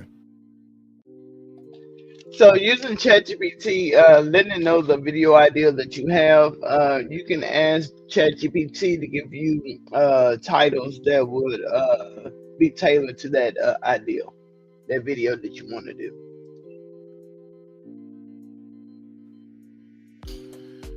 Okay, so transform your home with IKEA and Amazon finds. Pretty cool. This is for search related. Yep. Okay. I mean, really, you can use these across the board, but this is just kind of broken down in this way. And then mini home makeover ideas with IKEA and Amazon, IKEA and Amazon products for home research. Before and after IKEA and Amazon decor magic. Oh, that's cool. I like that too. You won't believe these Amazon and IKEA upgrades. Also great for recommendations. See the amazing changes IKEA and Amazon makeover. Easy makeover IKEA and Amazon home ideas. Stylish home updates with IKEA. Yeah, you get the idea. So yeah, these are pretty good results as well. So I'm happy with those. Let's try. And then what's another one? Yeah, we'll do one more and then okay. Stop saying no say. Say this instead.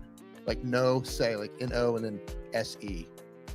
It's Spanish. Oh, stop saying no say. This is a little bit of a weird one here. Yeah, this is. So this might kind of close that gap and say no's because I don't have the accent marks and stuff. So yes, I'm not sure how this one's going to work, but let's try it. Yeah. Right? It's an edge case. So yeah, let's try it and see what happens. N-O-S-E. Stop saying no say. Say this instead. What does no say mean?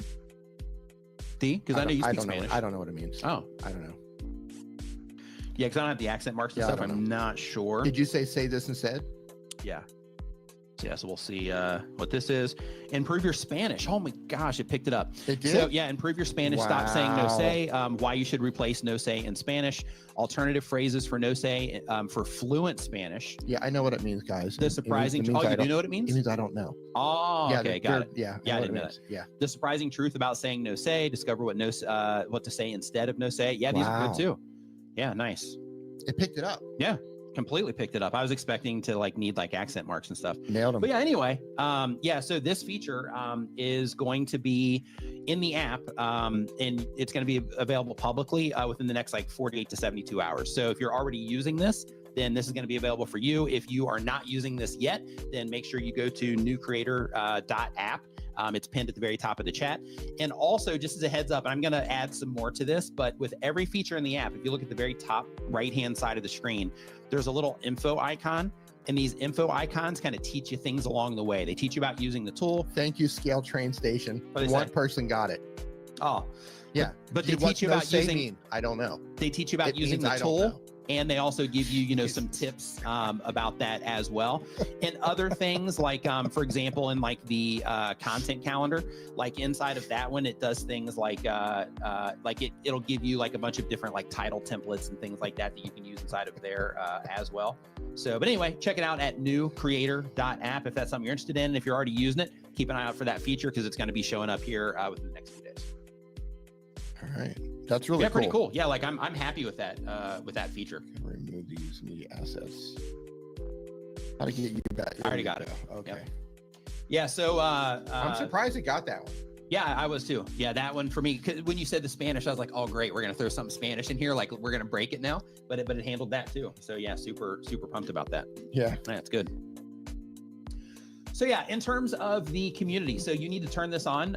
When it comes to the community, you have to turn it on your phone.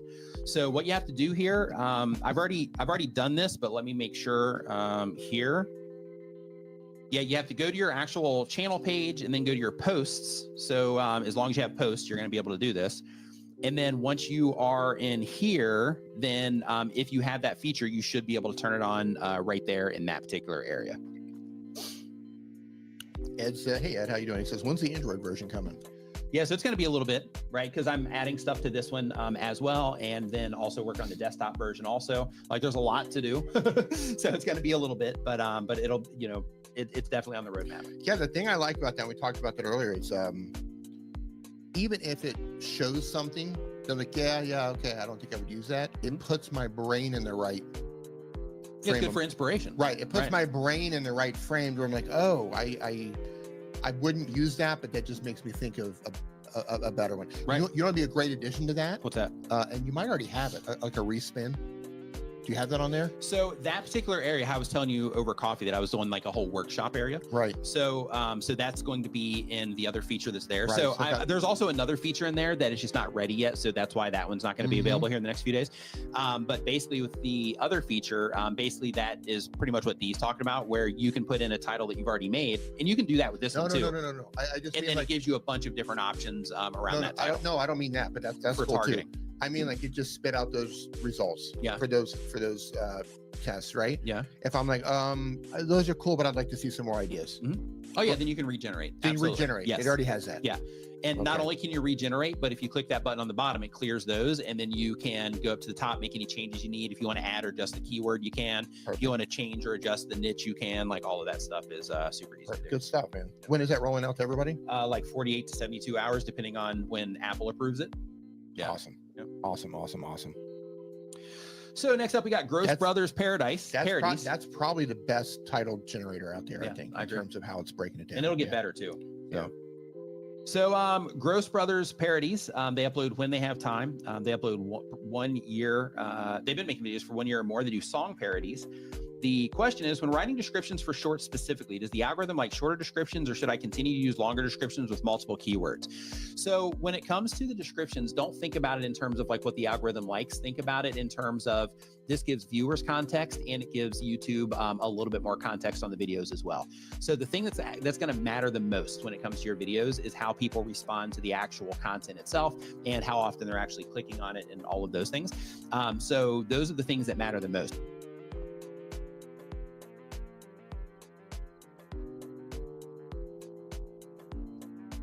Okay, so what I did, I went to ChatGPT and I asked I put in a prompt and I said, I have a video idea to help new creators to get more views and subscribers.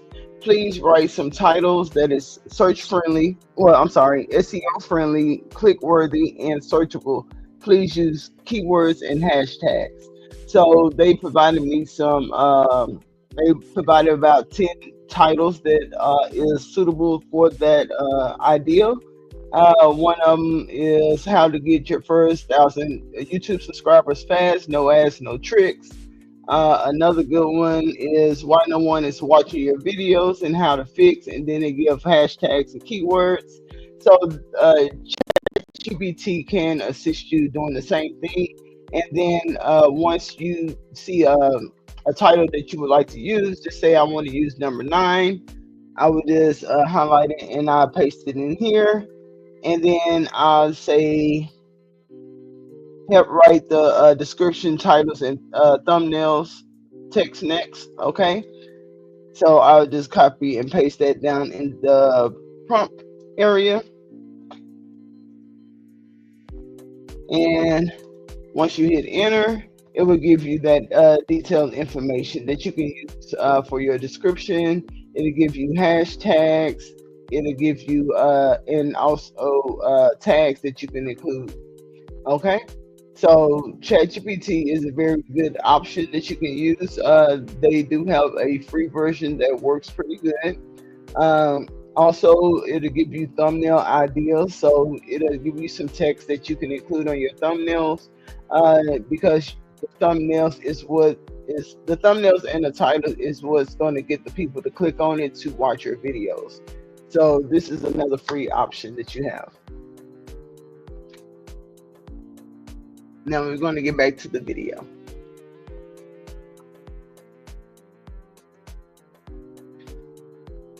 context. When it comes to, having descriptions in your videos, the whole thing there is that it's a place where viewers can get more context, and it also gives their system just a little bit more context as well. So like, for example, if it's looking at, the thumbnail, or not the thumbnail, but if it's looking at the title of the video,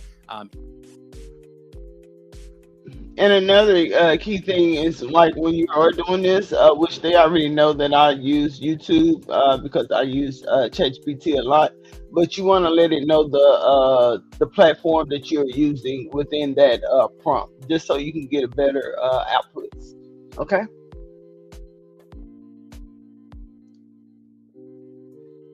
It's looking at the video itself and the thumbnail, and then it's just looking for more information. Then it's going to also look at the other stuff as well to get any information that it needs for additional context.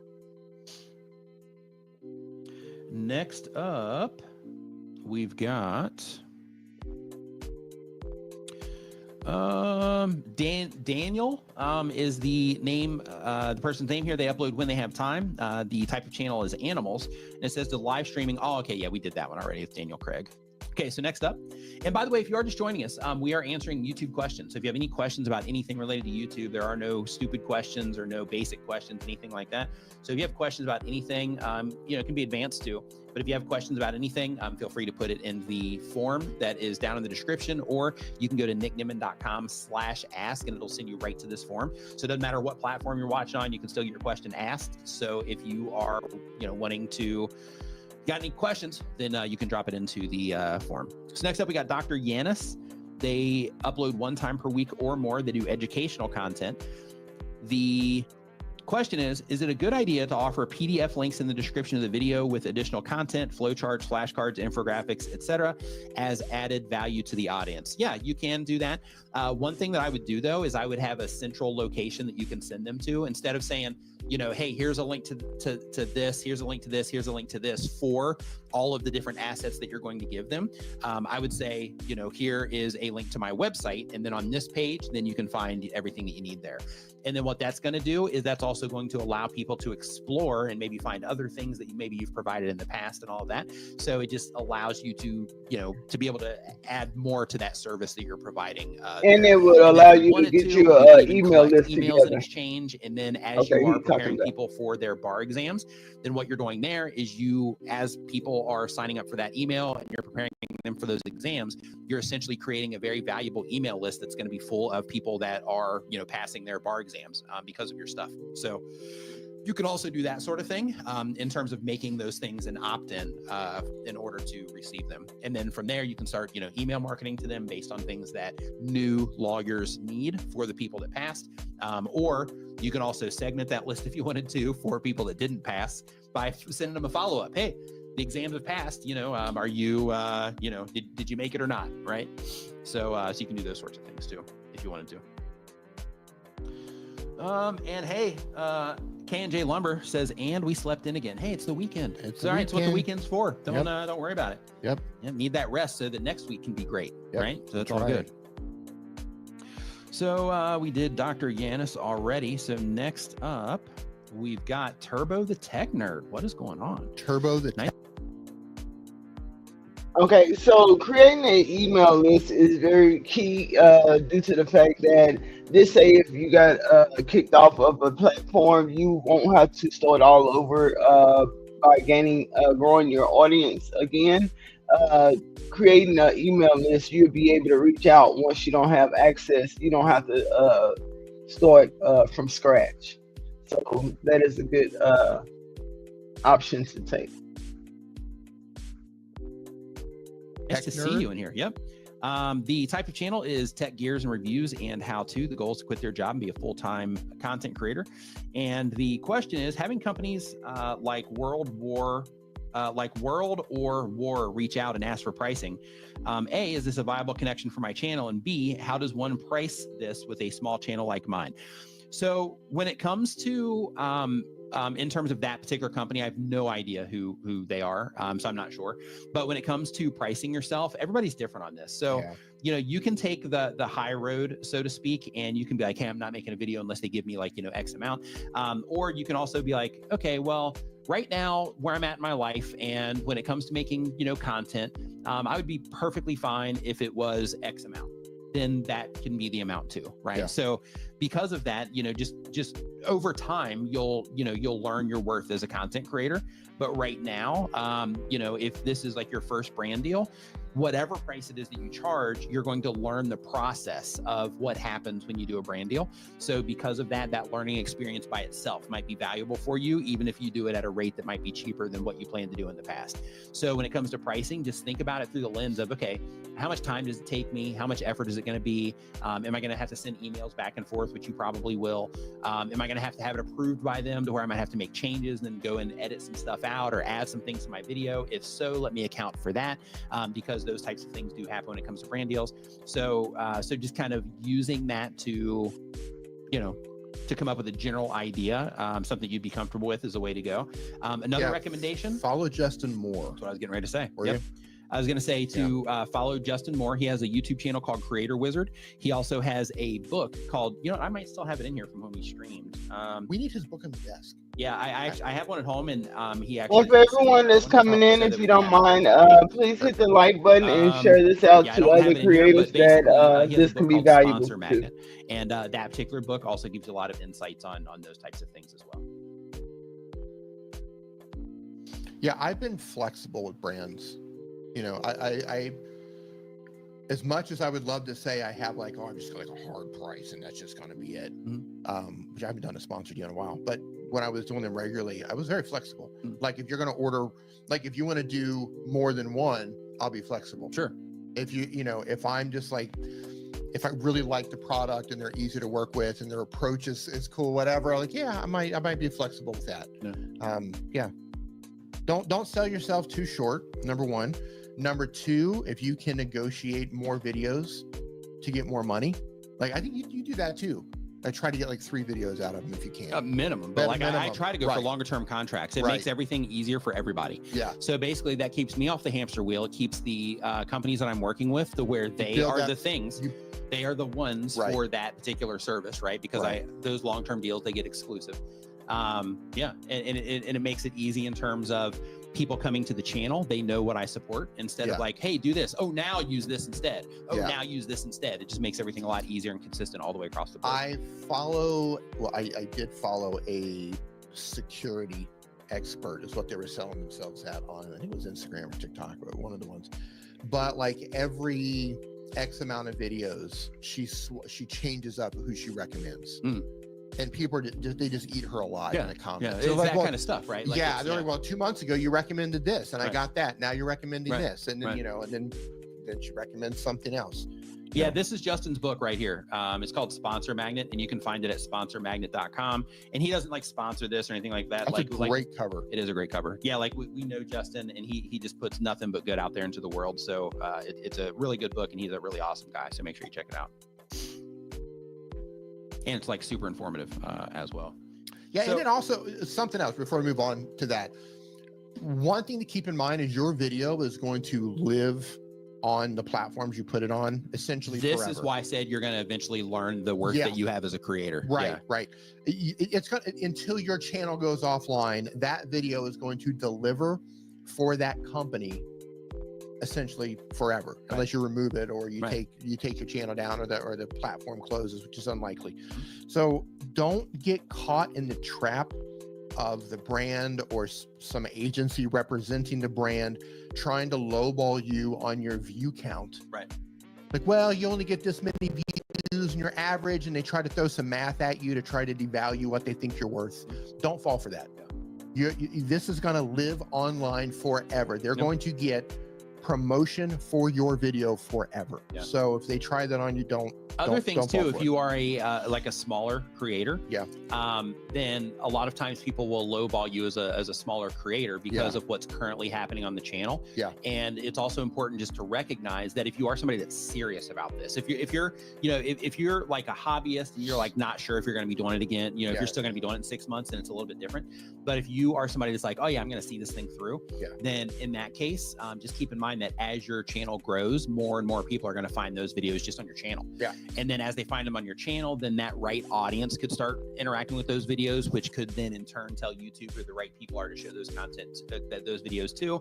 And then those videos can just get legs out of nowhere. So or even if they don't get legs out of nowhere, you're still going to get some traffic that happens just directly from your YouTube channel. So because of that, it's just important to, keep those types of things in mind when it comes to, any type of brand. And don't be afraid to say no. Yeah. Don't be afraid to say no. There will be others. Yeah. And if it doesn't fit right, don't think, oh, I have to take this. It's my first offer.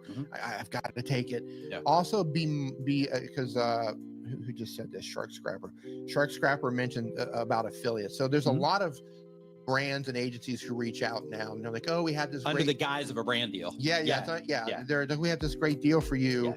Yeah. And also, I just want to pause this right here just to show for the people that are just coming in what I have invested into myself, and also I'm investing into y'all because I will be sharing this information. This is a course that I have signed up for and purchased. It was about $297, and it's a social media income challenge. It's with Spectacular Smith and Master P, where they're going to share some social media strategies to build multiple revenue streams, and just also to unlock some earning potentials. So I will play just a few of the little clips that they have just to give you an idea of what I will be sharing with y'all. This will not take place until January the 22nd with the one I purchased. But then they also, for the regular people that signed up, it's going to be the 23rd to the 27th. But mine started on the 22nd.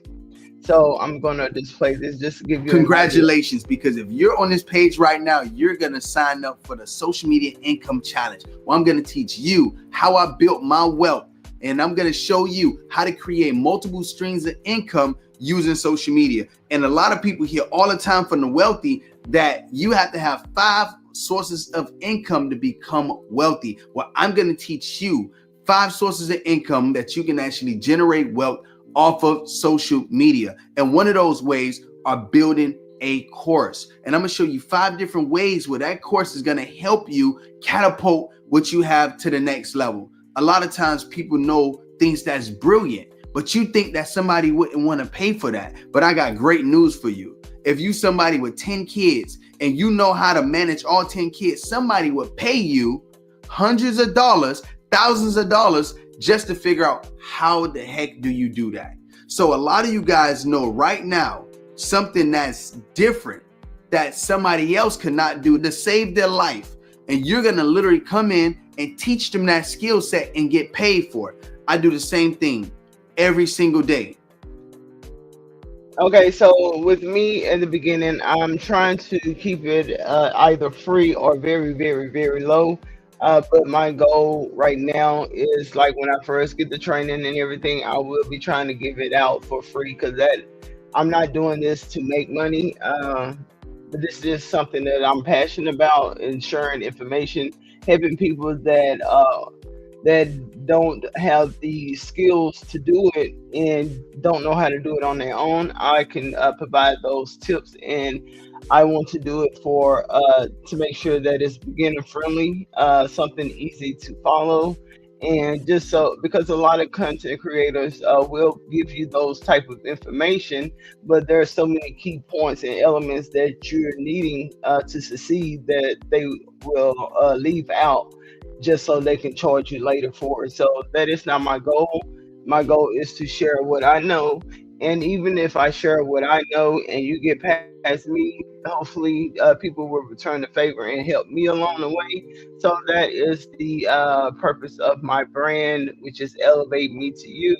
If I elevate, I want to elevate you, and then you elevate me if you get ahead before me. So we're going to get back to it.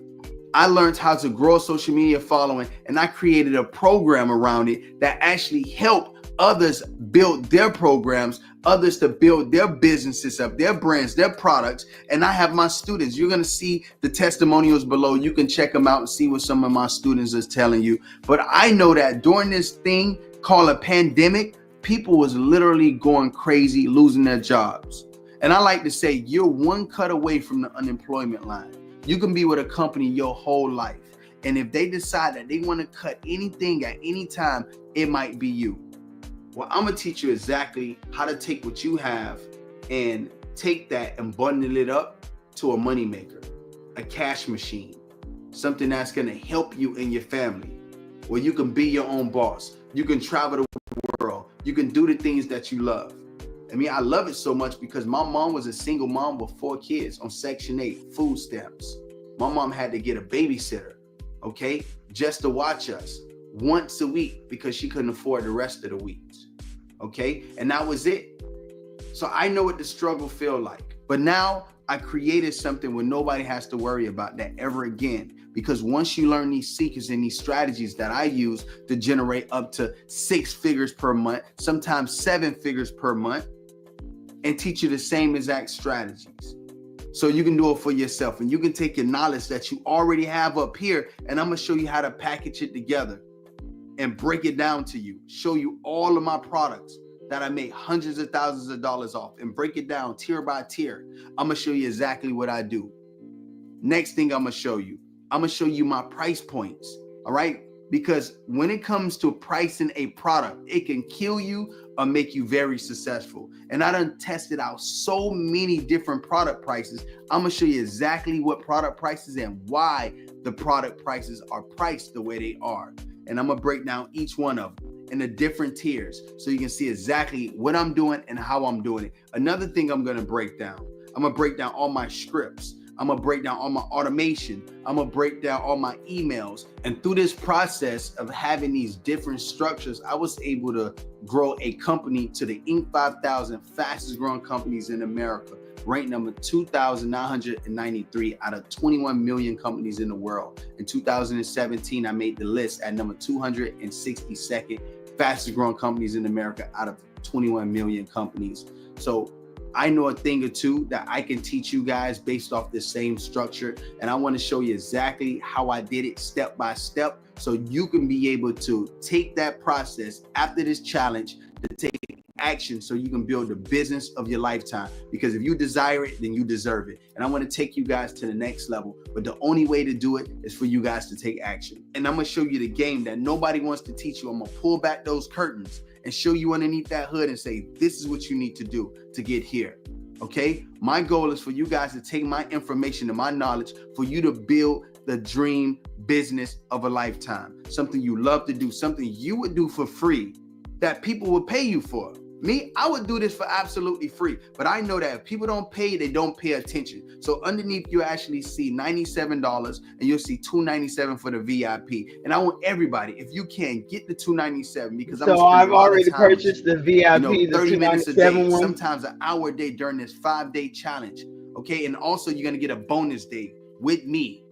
All right, and I'm gonna teach you guys the game, and you do not want to miss this. And if you're still seeing this right now, chances are it's still 50% off because the price is going to go to $200 for the regular prices and it's going to go to $600 for the VIP. So get it right now. Jump in. I want to see you guys in the challenge. 5-day challenge. I'm going to teach you all my skill sets and everything you need to know on how you can build your own product of a lifetime to get people to pay you $1,000 to $2,000 off the $5,000. And some people could even pay you $15,000 to $25,000. And I'm going to teach you how to structure your products where people will want to buy from you. And I'm going to show you exactly how to get those premium leads that's going to want to pay you those $2,000, $5,000, $10,000, and $25,000 budgets every single month after month. And I'm gonna teach you my same exact strategy so you can take action, because the worst feeling in the world is to go through a pandemic and feel like you're gonna end up on the unemployment line because you're building somebody else's dream. It's either you build your own dreams or you get stuck building somebody else's. All right. And I want you guys to come in and take action. One thing about my students, as you guys gonna look below and see all the testimonials from my clients, some of my students, and see exactly how I help them take their businesses to 6 figures and revenue from them not even having a business. And I'm gonna teach you guys my formula on how to figure out how to attack your perfect audience, your perfect avatar. I'm gonna show you it. Click the link below. Go get it right now. The VIP $297. Hopefully it's still 50% off while you. Okay, so if anybody is interested in this and don't have the money to do it, please subscribe to my channel.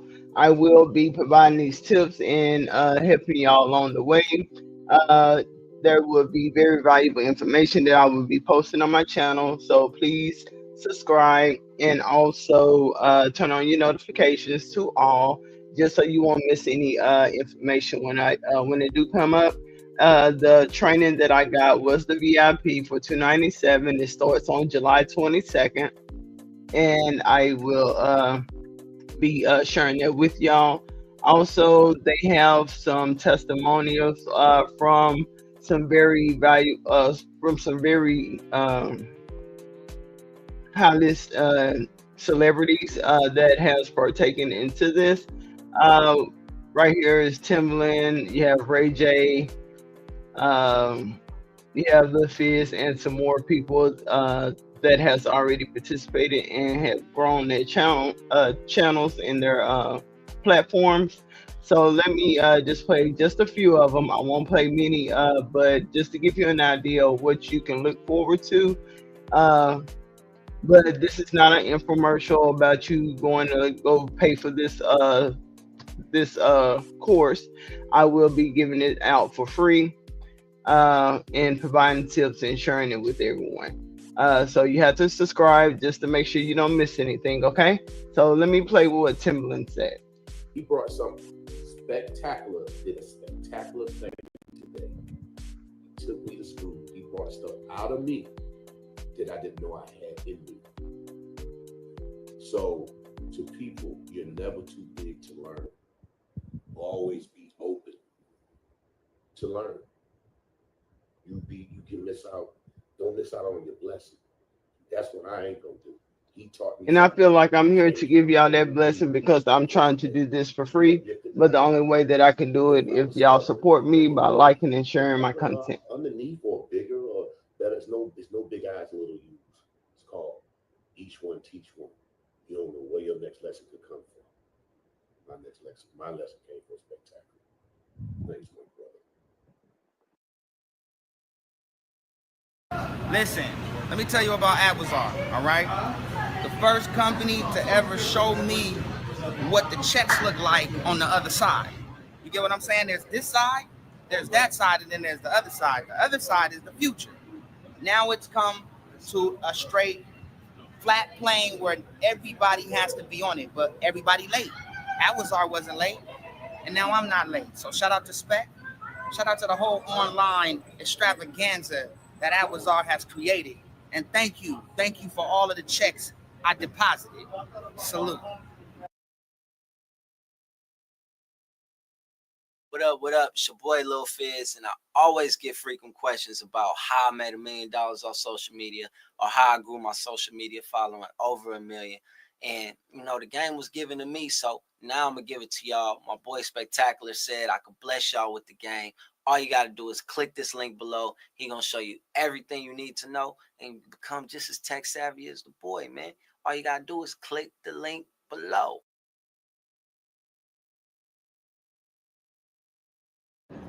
All right, so I just figured out that y'all went to the class. You stayed through the class. Good job. But the bad part about it is you didn't got to apply. Yeah, you got to apply. I'm trying to explain to you. You see this man right here? He helped me build my brand. He helped me put money in my pocket. And that's what we're trying to do for you. Y'all watch us and y'all say all this, dang, I wish I had this. We just gave it to you for free. And you didn't even invest in yourself. Man, click the link below. We need you to invest in yourself. You're trying to get this money, right? Tell them. Click the link below. The only way to see success in life is in investing in yourself and in here. That's where it's at. I tell y'all this all the time, man. Come on now. Okay, so I know a lot of people are exhausted on working for someone else. Build your own brand. make your own, make your money to where you can have passive income also, because there's other ways to make money, kind of like digital products and stuff. So please stay tuned, subscribe, and like this video. And there is so much more coming in the near future. Okay, so we're going to get back to the video that we was watching with Nick Nimmin, giving us some very valuable tips on how to grow your YouTube channel and to get views and also subscribers for free, discussing some free tools that you can use to elevate yourself. That's affiliate marketing. Yeah, that's not a brand deal. Right. So if they're trying to get you to sign, click this link. First of all, don't click anything. Yeah. Don't click anything to sign up for anything. Don't download anything. But they want you to sign, go ahead and fill this form out to see if you qualify. Right. To, how about you eat a bag of pickles? Right. Like, Ooh, how about that was no? close. Yeah. How about no? All right. How about Scotty don't? Yeah. Right. All right. Right. Like, right. That's not going to happen. Yeah. So anyway, just don't fall for that stuff. Yeah. A brand deal is going to pay you money to create content for them. Yeah. That's what a brand deal is. Anything where they're talking about percentages and links, that's affiliate marketing. Yeah. That's what that is. Yeah, so Shark Strapper here says they've been turning around a lot of affiliate deals because they just don't fit, no matter how much they say they love my channel, but clearly have no idea what it's about. Yeah, I think that's common. So I think either the agencies that do the reaching out or the and you can pick the wrong brand they deal have reaching that out. will I hurt think your that channel too. it's just common for them to be like, "Hey, love your content," because they're trying to kind of build you up a little bit. Oh, we love what's your going on? channel. We love your content. Right. So people do that offering services too. So I don't know if you've ran into that or not yet, but basically people will investigate a little bit and they'll figure out the services that you offer, the services that you have or whatever. And then they'll reach out inquiring about those in the subject of the DM so that you'll answer it or the email. So you'll open it and then it'll have like that one thing. And then underneath that, there's like a pitch essentially for whatever it is that they're trying to do. Here's what I love. D, absolutely love your channel. It's exactly what we were looking for. We think you'd be a perfect fit. We have an AI generated vacuum cleaner. Right.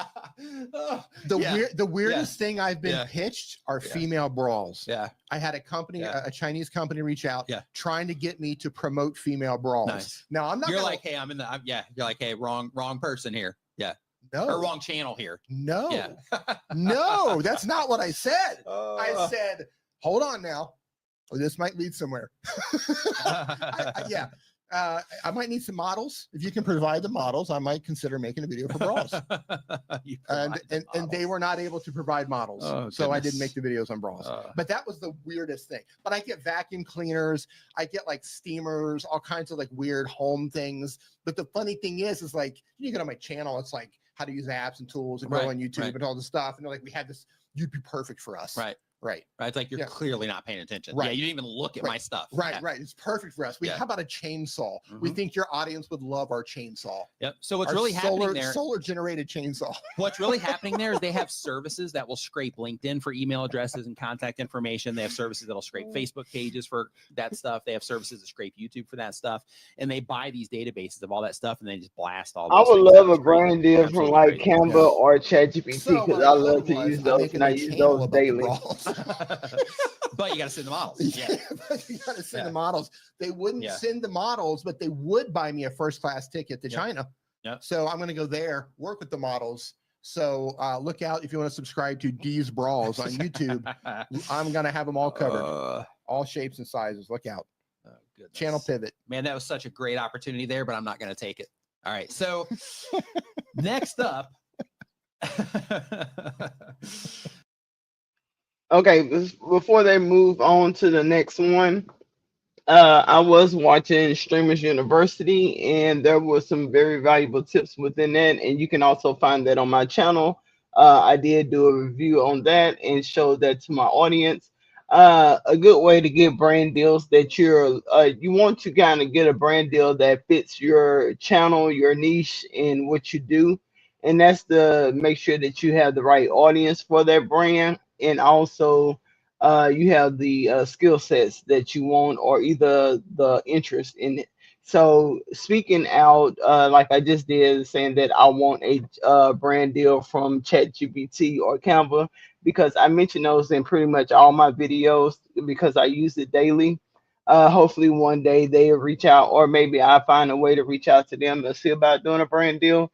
But that is another way to get the attention from your get the attention for your channel to those brands that you want to be sponsored for your channel. So speaking that out into your videos will kind of give you a boost in that area.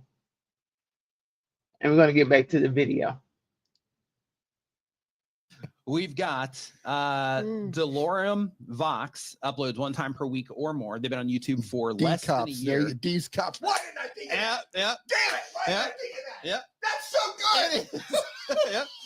Yep. It's good. Yep. I'm gonna go change my handle right now. Okay, so again, Delorem Vox, they upload. They've been making videos for less than a year. They do music-related content. The goal of the channel is to make money. And the question is, I received a few copyright messages on a few long-form videos, and YouTube is telling me that they're not copyright strikes. What should I do? So if you get copyright claims, you're okay. So the difference is, when you get a copyright claim, that means that they're going to claim the revenue from that. So if you are monetized, then they're going to take the revenue. If you're not monetized, they're just going to take it from like YouTube side. But basically, when it comes to that, there's no real penalty on the channel. However, if you do end up with copyright strikes because you are doing, you know, covers and things like that, and some companies will give you a strike instead of a copyright claim, then that is an actual penalty against the channel, and you just need 3 of those. Technically 4 because they have that like training thing that they put people through, but basically you need those within a 90-day period, and then you'll lose your entire channel. So because of that, you have to be really careful about the music that you are covering on YouTube, and make sure that you are, you know, looking into, you hop on Google, hop into one of the AI platforms, and look for information on, you know, how they react to to people doing covers and that sort of thing, to just keep yourself out of trouble there.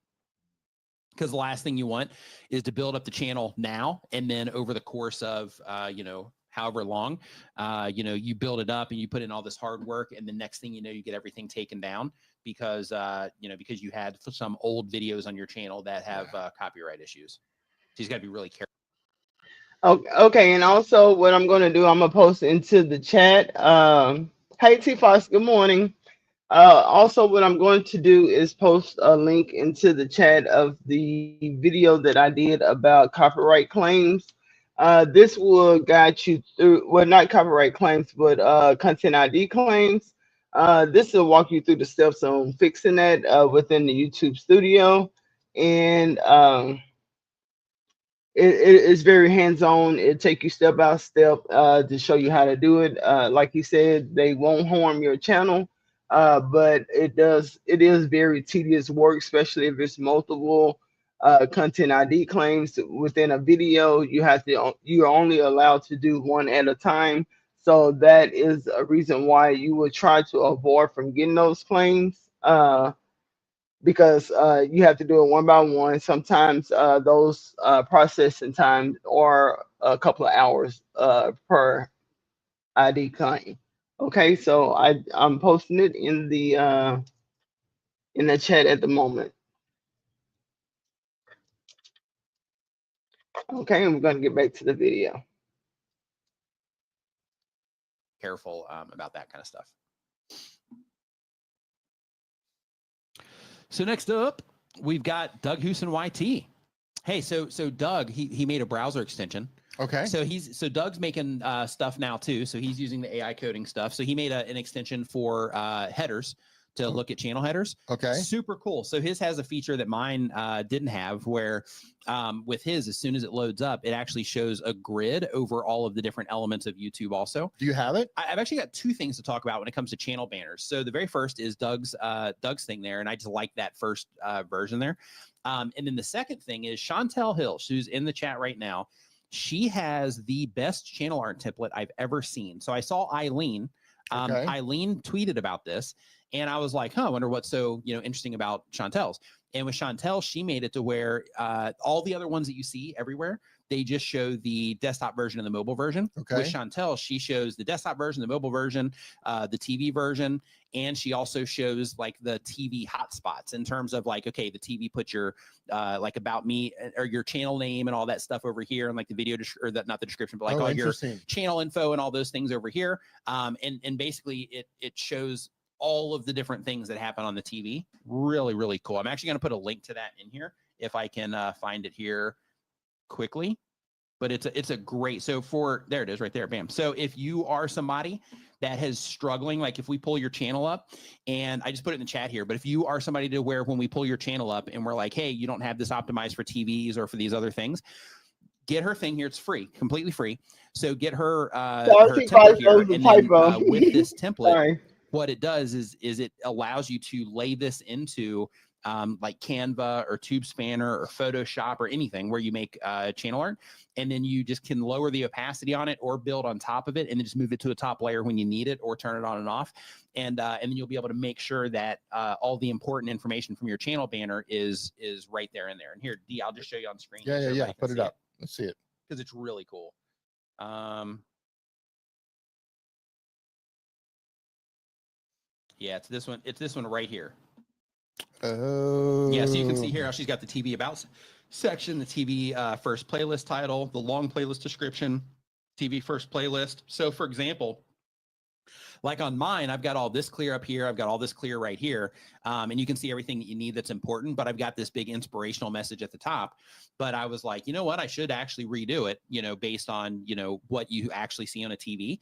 And I was thinking of making something like this so for myself so that I could, kind of lay all that out properly. But then I saw that tweet from Eileen and I was like, all right, let's use hers instead. So, but it's great in terms of showing all these different things that are going to get covered up essentially when it comes to. So I don't watch YouTube on a TV. So this red part here that says TV about section. Yeah. This is a. Yeah, so this shows just like stuff about the channel, like your channel profile picture, like that kind of stuff is going to be over here. So if you go to someone's channel page, that's how it's going to show? Yeah. Interesting. Yeah. Yep, very cool. Yep. Yeah, so nice work on that, Chantel. Let's see here. So next up on our list here, we've got, oh yeah, let me answer Doug's questions. He says, what are your thoughts on the handles displaying in chat instead of channel names? I don't know, like it's fine because a lot of channel names and the handles are similar. So I think it's fine. But, for the people that like to have a different handle and then they have their channel names, I think that's kind of, a little bit of a disservice to them. But I think, I think it's fine. Like, for example, I'm looking at Shark Scrapper right now. It still says it. Tan Going in the Kitchen still says it. Chantel still says it. Scrap and Pallet Man still says it. You know what I mean? So like, it's all in there. So I think it's okay. But, I think having the @ symbol, here's what I think. I think that they should have actually made this to where maybe they did. Maybe part of this is where you can easier tag people. But I think instead of doing little things like this, that they should have somebody there that's working on like making it to where you can tag people in the mobile app.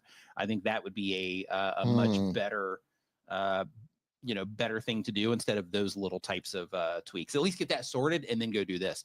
And Doug, like you're making browser extensions now. Me, I'm doing, like the app stuff plus browser extensions plus, some other stuff that I'm working on. And I'm thinking to myself, like, if I can do all this stuff with AI and I don't even know what I'm doing, then like, some of the best developers, I'm assuming YouTube has those. Hey, Renee Ritchie in the house stuff. Dude. Hey, Renee. With YouTube having some of the best developers out there, I'm thinking like, man, surely to God, they can get this mobile phone tagging thing worked out, right? Yeah.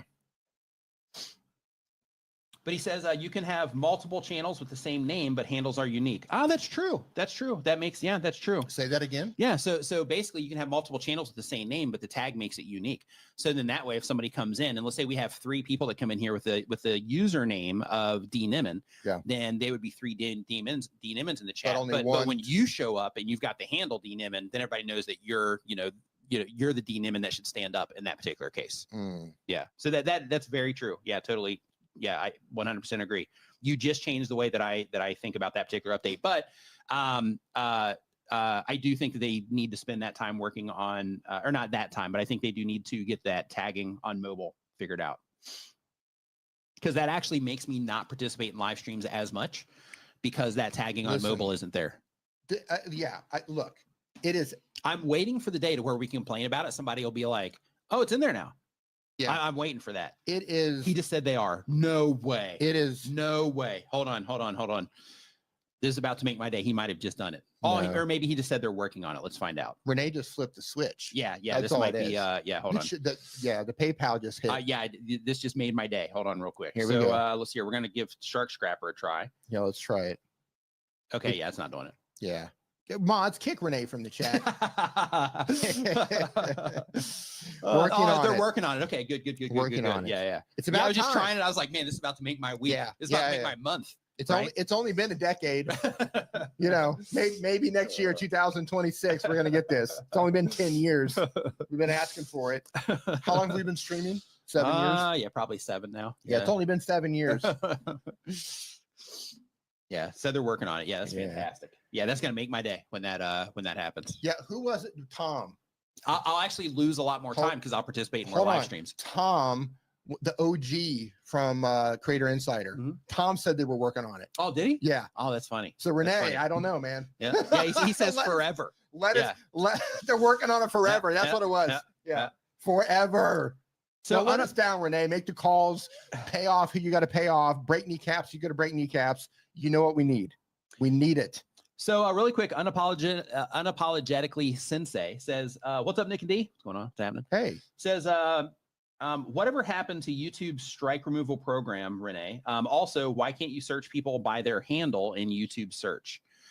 Yeah, so you can by the name, and you can search by channel name via the filters. But yeah, they don't have the filter in there.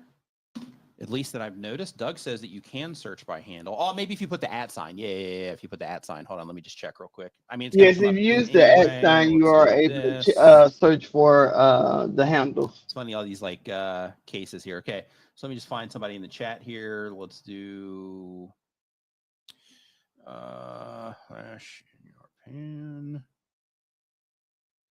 Yeah. I mean, it's pretty much nailing it for everything that I'm pulling in here, as long as I have the @ sign. So yeah, that's good. That's good. Yep. Got it. So got that covered. All right. And here making like discoveries. Yeah. Love it. So finding out that they're working on the mobile stuff, finding out you can search by handles. That's good. Yeah. That's good. That was the first time just now is the first time I've ever searched YouTube by a handle. Yeah. Ever. Yeah. Because it's normally like channel names or something. Never ever in my life have I used a handle. So yeah, that's good. That's good. Got to modernize, right? Searching by the handle will searching by the handle instead of the name will narrow it down, especially if multiple people have your channel name. That's the way that they'll be able to find you exactly. Okay.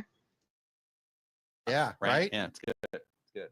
Usernames are so 2024. Right. So Real Suds NYC. You got a super chat from Kathy Fit. Oh, says, can we change different channels to the same email? Says Cathay Fit. So here's what I recommend that you do when it comes to that is I recommend that you have different accounts, and then you give yourself management access. And then that way you have everything connected in the event that something gets compromised, and you can enter through the other ones as long as you don't get booted out. So that's the thing that I recommend when it comes to that, so that you can have kind of fallbacks in that regard. Instead of trying to connect everything to one and basically kind of putting everything making it easier for people to get access to other stuff. So next up, we've got the Real Suds NYC. They upload every other day. They do skincare content, and you can for AdSense. Yeah, you can connect multiple channels to one AdSense account. The type of channel skincare, the goal is to be a full-time creator. And the question is, based on your expertise, what is missing from my channel? Let's just take a real quick gander here. See what we got going on. A gander. Yeah, so in your case, one thing that I would definitely do, and I'll just go ahead and pull it up on screen here because, hey, why not, D? Yep. Right? Let's go. Put it up. So are we going to do the thing? Not the full thing, but we're going to do the thing. Okay. So the very first thing that I would recommend on yours is the thing that matters to the viewer here. There's going to be two main things that matter. The very first is the cucumber soap text that you have on there. The second thing is actually seeing the cucumber soap. So one of the things that are going to be the most impactful for grabbing somebody's attention that is into this stuff is the thing that you are showing the least. So what you're doing from a design standpoint, these look okay, right? In terms of, you know, things are mostly even and, you know, you've got white space, which is normal in design and all of that. But when it comes to YouTube thumbnails, you want to make sure that everything that you are trying to bring attention to that's going to help the viewer identify that the content is about something they might care about, you want to make sure that that is definitely prominent in the image somewhere. And right now you're putting the least amount of emphasis on those types of things, and you're putting more emphasis on all this white space that's around it, which does help focus you on the text, which is good.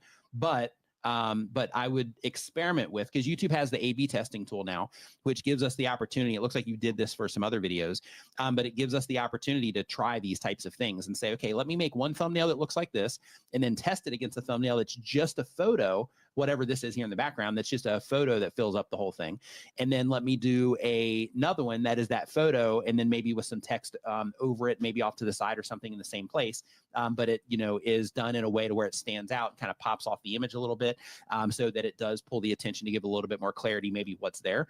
And then what you'll be doing there is you'll be experimenting with 3 completely different types of thumbnails to figure out what it is that people, you know, respond to better when it comes to your content. So based on your view counts right now, I'm not sure if the problem is click through or if the problem is, you know, what happens when somebody, you know, goes into the actual content. But right now, I would actually focus on making sure that you have that. When it comes to your long form content, making sure that you have that, making sure that when you are publishing videos that they're the right ratio, because it looks like here you just kind of turned a vertical video sideways, and making sure that you do publish on a somewhat regular basis, because it looks like you're not really publishing that much either when it comes to long form content, but you might be making it up in shorts. I'm not sure. But yeah, those are things that are, you know, just kind of stand out to me right now.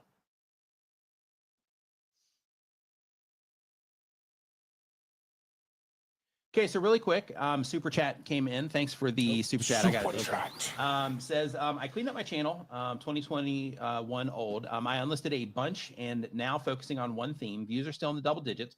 How long should I keep posting till I decide to open up a new one instead? So let me go look at your channel really quick. I'm not sure if I'm going to pull this up or not. I'm just taking a quick gander here. Okay. Yeah, so in your case, you've been making this same type of content really for a month. So keep going, right? Like you haven't even really kind of seeded it yet.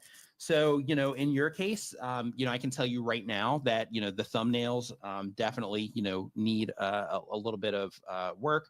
In terms of the topics themselves, like what you're talking about is something people are definitely interested in. But in terms of, you know, how, you know, the videos are put together, you know, all of that stuff might be, you know, something that you need to analyze.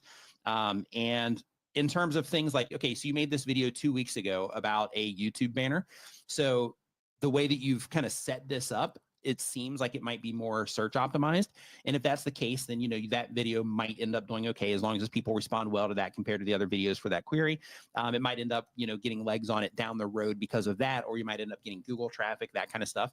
So stay on course and focus really hard on the core elements of, you know, learning, you know, how to really make your thumbnails kind of stand out and kind of pop when it comes on YouTube, learning, you know, how to make sure that you're delivering, you know, the content in a way that people, you know, will respond well to it.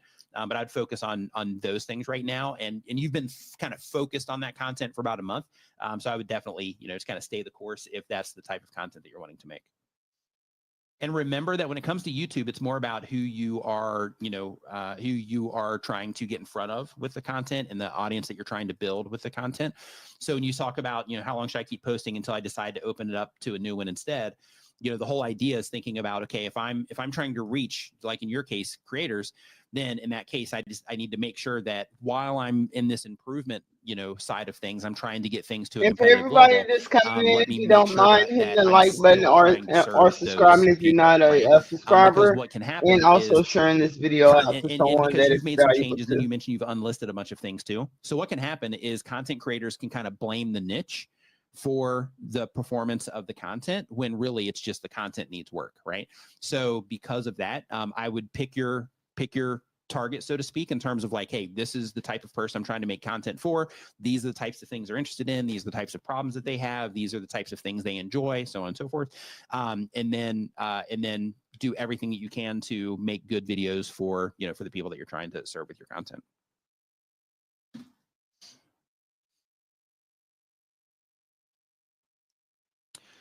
So next up on the list here. Other questions? Are you going to do any channel reviews today? We've got, I mean, we are pulling stuff up just kind of here and there. We've got Catherine Jung, does bi-weekly content. She does dance fitness content. The goal of the channel is to be a full-time creator. And the question is, can the wrong category hurt your reach on YouTube? So when it comes to the categories, YouTube has their own categories that they eventually put everything into. So get it as close as you can. So get it, you know, to the thing that makes the most sense. So with what it is that you're doing, probably like a how-to or fitness, actually, in your case, would be the thing to go for. And then it says, can you live stream vertically and horizontally at the same time on YouTube? Yes, you can. In that particular case, you are providing two different types of experiences for people. You have that vertical stream that you're putting out that will reach people in the shorts feed, and you get to provide that experience for people while you're also providing that experience for people on the long form feed as well. If you wanted to make it even better, you can, you know, give that give like one thing, be it, you know, long form or short form, give it, you know, like maybe short forms, like a more, you know, behind the scenes type of angle where you're just kind of, you know, showing people stuff. Maybe it's a little bit more like if we were to do that here, you know, I wouldn't set the camera up just exactly in alignment with what this one is. Instead, if I was going to go vertical here, I'd probably set it up like over here somewhere, or maybe a little bit over there, so that you see things that are just a little bit different that you don't necessarily see directly in the main live stream. So that if people see that, then they come to the channel and then they see this version of it. So that's even a little bit of a different experience for them. And then by doing that, what will happen is that if you do have people that cross over like that, then you are, you know, kind of giving some options for them so then they can kind of choose their preference. I know when YouTube first did the vertical live streaming, I did, I think, like 2 or 3 live streams at that time where I did both. And some people actually preferred the vertical live stream. They're like, I actually like it better, you know, over here. So I considered doing that more, and I just never have, but I considered doing that more at that time. And also doing a vertical live stream bring in more views for your channel, and you can get new subscribers by doing that. So as you see, a lot of people are doing a lot of verticals live streams, and that is giving them more views on their videos. It's just reaching an audience that that normally does not get your notifications or that pops up on their feed. Doing a vertical, like it when they scroll, like he was saying earlier, you just pop up and they can view your content at the time. But doing a regular live stream, they actually have to like your title. They have to like the thumbnail before they even click on to see what you're about. So that's another option that you can look towards is vertical streams.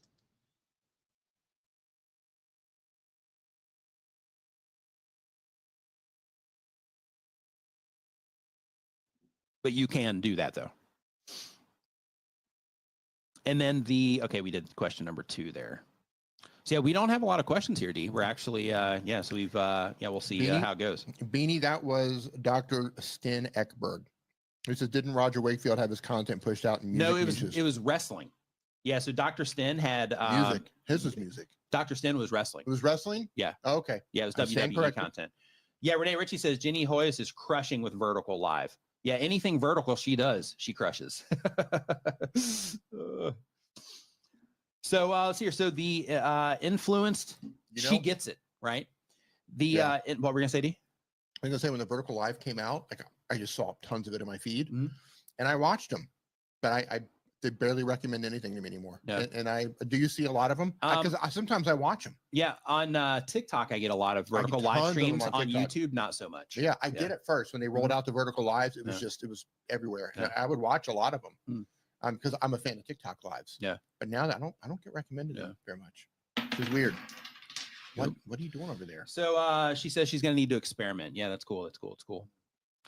So let's see here. So next up, we've got the influenced influencer, and the upload schedule is 1 time per week or more. Been on YouTube for a year or more. They do vlog content. The goal of the channel is to connect with others who like what they like. And the question is, As a new YouTube creator, does my video title and thumbnail need to use the same keywords to help SEO and searchability, or is it okay if my title is optimized for search, but my thumbnail has different wording? So it's usually best practice to have different words on your thumbnail, if you use words at all, to use different words on your thumbnail than the title itself. And the reason for that is because they work together, right? So the text that goes into the thumbnail is the text that helps just kind of grab the viewer's attention, and then the title gives them more information that compels them to click or creates a curiosity gap of some kind or something like that. So when it comes to those two, it's best practice to use different words. If you're going to put, text in your thumbnails, to use different words between both of those. But one thing that I recommend that you do is right here, you mentioned that you do vlog content. Experiment, right? Because YouTube has the ABC testing feature now. So have, one thumbnail where you have the same words, have one thumbnail where you have a completely different, set of words on there, and then have one thumbnail that is just, text, or not text, but just the image by itself, and see if you notice a pattern with the people that are interacting with your content, to where they respond to one over the other, in terms of a pattern, like it repeatedly happens. And then if so, that will give you guidance on what you should do the most when it comes to that. And the other thing is, it says, as a new YouTube creator, does my video title and thumbnail need to use the same keywords to help with SEO and searchability? So a couple things to think about as a new content creator is that you're going to see tons of information that tells you to target YouTube search. And in some cases, that's going to be a good decision. You're going to see other content that is going to tell you that, like the content that you're watching right now, that is going to tell you that for vlogs, most of the traffic on YouTube, most of the views on YouTube happens from YouTube recommending content to people. So because of that, if you are a vlogger and you optimize for search, depending on what you're doing. So like, if you're like, hey, I'm going to go and I'm going to review Walt Disney World in this particular location, and then you optimize around that so that when people are searching for vlogs on Walt Disney World, that you show up there, that would be a good use case for YouTube search for a vlog. However, when it comes to vlogs, trying to vlog about things that would be interesting to a large amount of people, and then optimizing everything for like home pages and suggested videos might be something that you want to experiment with. And the reason for that is because when it comes to search, you have to wait for people to look for things. And because of that, it's really good for like things that are trending that people are looking for. It's really great for educational content. It's really good for like recipes and, things like that. When people are trying to like figure things out, they go to YouTube search for that. They also go there when they're looking for content types as well. But basically, when it comes to YouTube search, it can be a little bit limiting in that regard, depending on what it is that you're doing. So like, for example, D, when he publishes videos, he mainly targets YouTube search. And with that, a lot of the videos that D publishes, they do really well in YouTube search, because everything about him, from the topic to the packaging to what he's actually doing in the video content, is a good fit for when people are searching for the problems that he solves. But it takes a while. Yeah, it takes a while, right? Right. Yeah, they're slow burns. Right, they're slow burns. Plant the seed, you got to let it grow. And that can be painful. Sure. Sometimes you plant it, publish, and you're like, oh, great, it's been like 2 days, I got 500 views. Right. But then check back in. But here's the thing: sometimes you miss. Sometimes you swing and you miss. But if I do, you're still competing. You're still competing, you're right? Still competing. You're still competing. But if I do everything right, and I plant the seed, did everything right, packaging's there, long term, few months down the road, it usually does really well. Yeah. If I do everything right, sometimes you miss. Sometimes you miss. Yeah, but And another good option that you can do for videos, either for your low performing videos, or either the videos that got a lot of traction, doing replays on those, or premieres, those that will gain more views also, and get that information out to your audience. And I just want to let everybody know, I will be trying to do 2 more lives today. One covering creating shorts, and then another one for SEO, ranking on the first page, getting your settings together in on your YouTube channel in YouTube Studio. So that is coming later on today.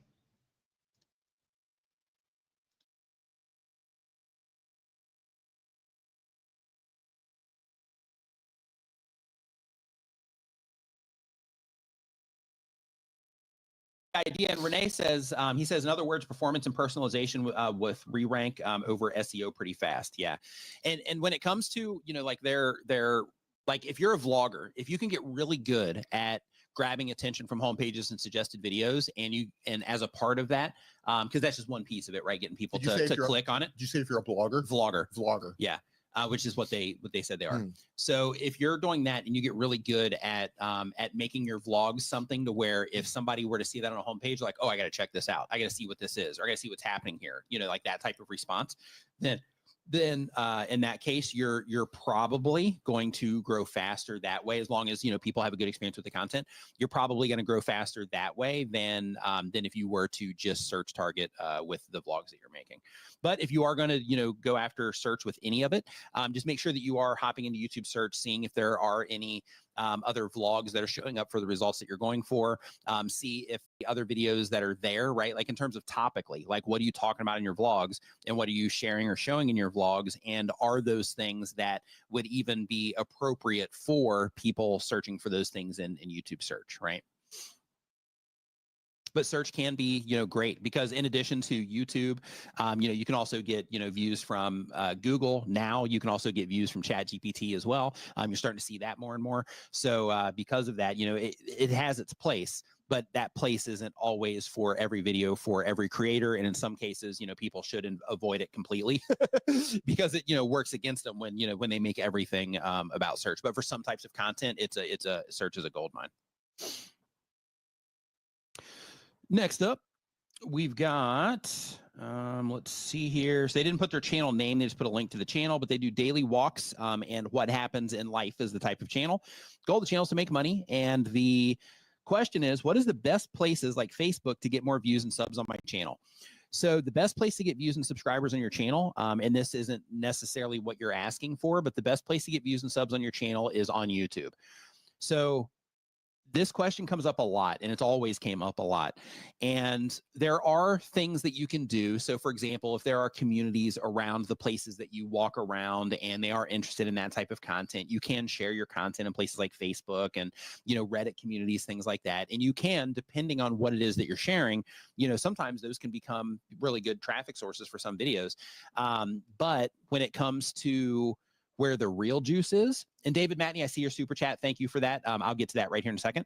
But when it comes to, trying to get other people from other platforms to come to YouTube, that's a much bigger task than just learning how to do things in a way that a viewer will respond to it well on YouTube.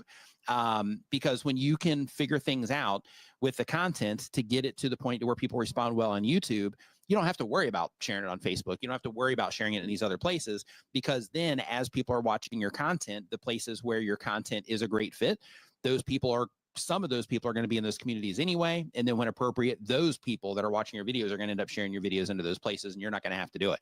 So the place where you should focus your energy on when it comes to, getting more views and subs on YouTube is focus your efforts on YouTube. And that's hard. And it's challenging because, there's so much great content on YouTube and you're competing with it. But once you do get your content to a level that is competitive, then you're not gonna have to, promote it, all over the place. Okay, with that being said, I do agree with him, but also I think going to other platforms will be able to grow you a little faster, and you'll reach an audience that don't know how to find you. Kind of like Facebook. If you join groups about, like, say, like what I do, content creating. So if I go to Facebook, join different groups and communities that talks about earning money online or content creating, posting my YouTube videos like before I go live into those groups will bring traffic over to YouTube. So I think Facebook is a good option for you, and it's free, and you just reach a broader audience.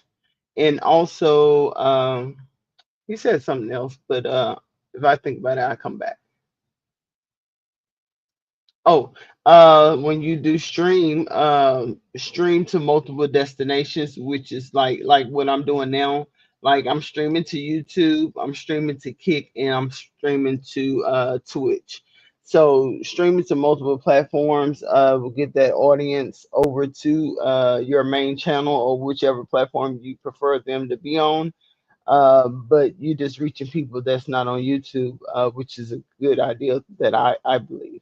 But I am new, but I see a lot of people doing it. It's kind of hard of getting in front of viewers on YouTube because there's no way to kind of reach out to these people unless they're in someone else's chat, and then some chats and channels don't allow people to cross promote their channel in their chat. So you kind of limited when you're trying to expand on YouTube. Also on Twitch, it's kind of hard to reach more viewers on your channel, but they say Kick is one that is much better to do that with.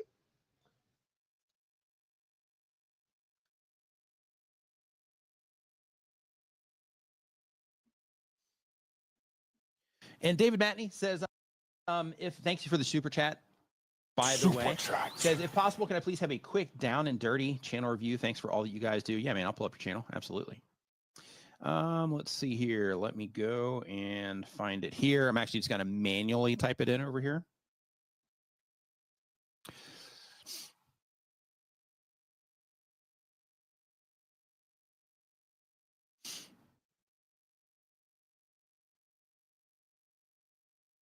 Ooh, getting ready to cross 5,000 subscribers. Love it. Okay, so here you go.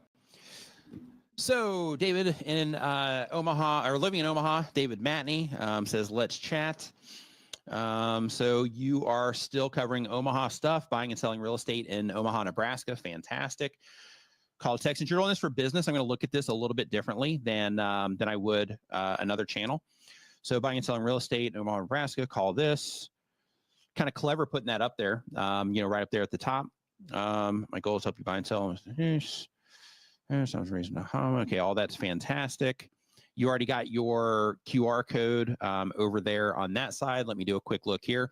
So one thing just to let you know about is you might be okay here with this QR code on TVs over here on this side. I think that you are, but just keep in mind that, if you go into your traffic sources and you see people are watching your content on TV, since you are doing this for business, you can also, put some messaging up here as well about, what it is that you offer. And then you can also put the QR code or, something like that up here.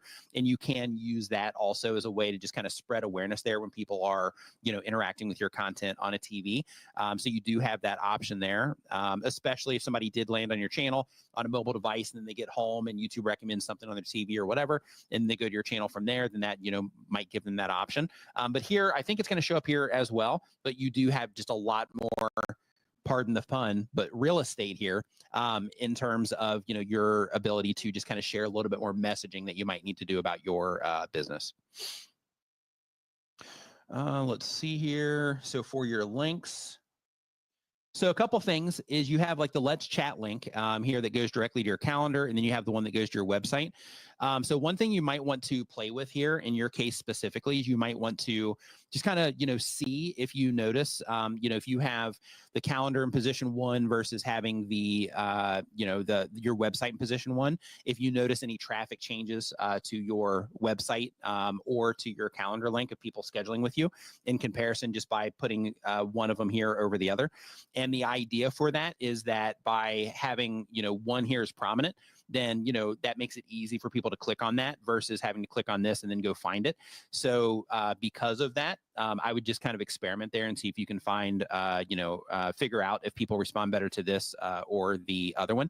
There's other things too, in your case specifically, because you are doing real estate related content. So if you're advertising in your area, in addition to doing your organic content, then in that case, if you drive people solely to your website, then what you can do there is then you can get them pixeled in here on your website.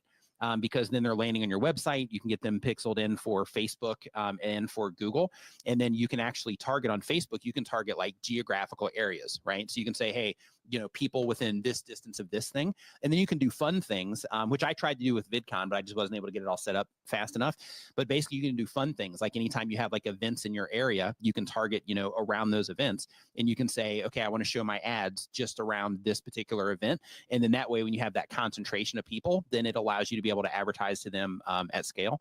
But basically by sending people to your website, it gives you the opportunity for those types of things when you decide to do them and if you decide to do them.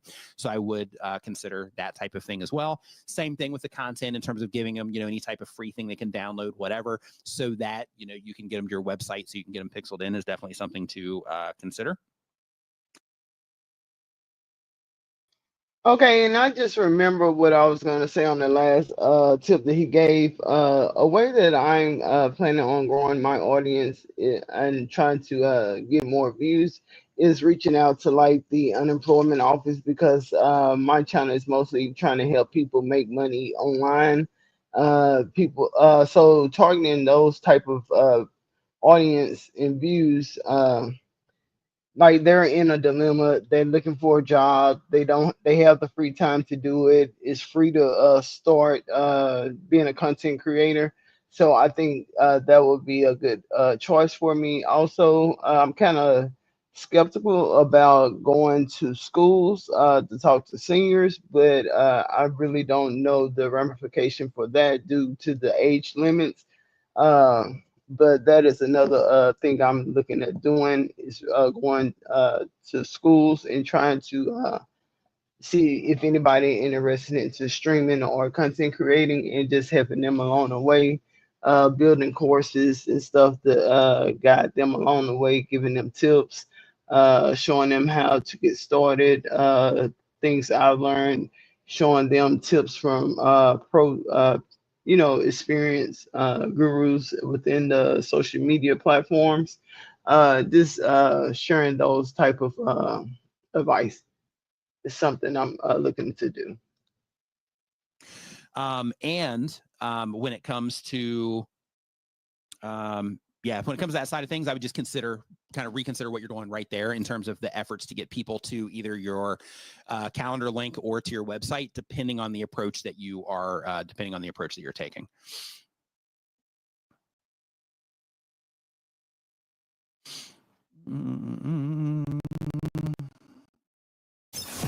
If you're enjoying the show, remember to give it a thumbs up and share it with a friend right now. Since you're focused on Omaha here, I think all of this that you're doing, I think is fine in terms of, keep out of Omaha market update, hottest real estate market in the United States. So I guess this one you're trying to go like a little bit more broad. So I think in terms of your thumbnails, I think, if you're on your thumbnails, I think they look good and they're attention grabbing. I love that you're putting a lot of emotion in here. So from the outside, you're doing the thing. I think your thumbnails actually look fantastic. Tim Miss about Omaha busted, these types of things are perfectly fine if you're just targeting that particular area. You can also do things like, I don't know if she's still in here, but like Christina Smallhorn, she also does real estate related things. And one of the things that she did was she started, looking at trends and started basically figuring out things that people who were interested in real estate were, kind of talking about that moment in time.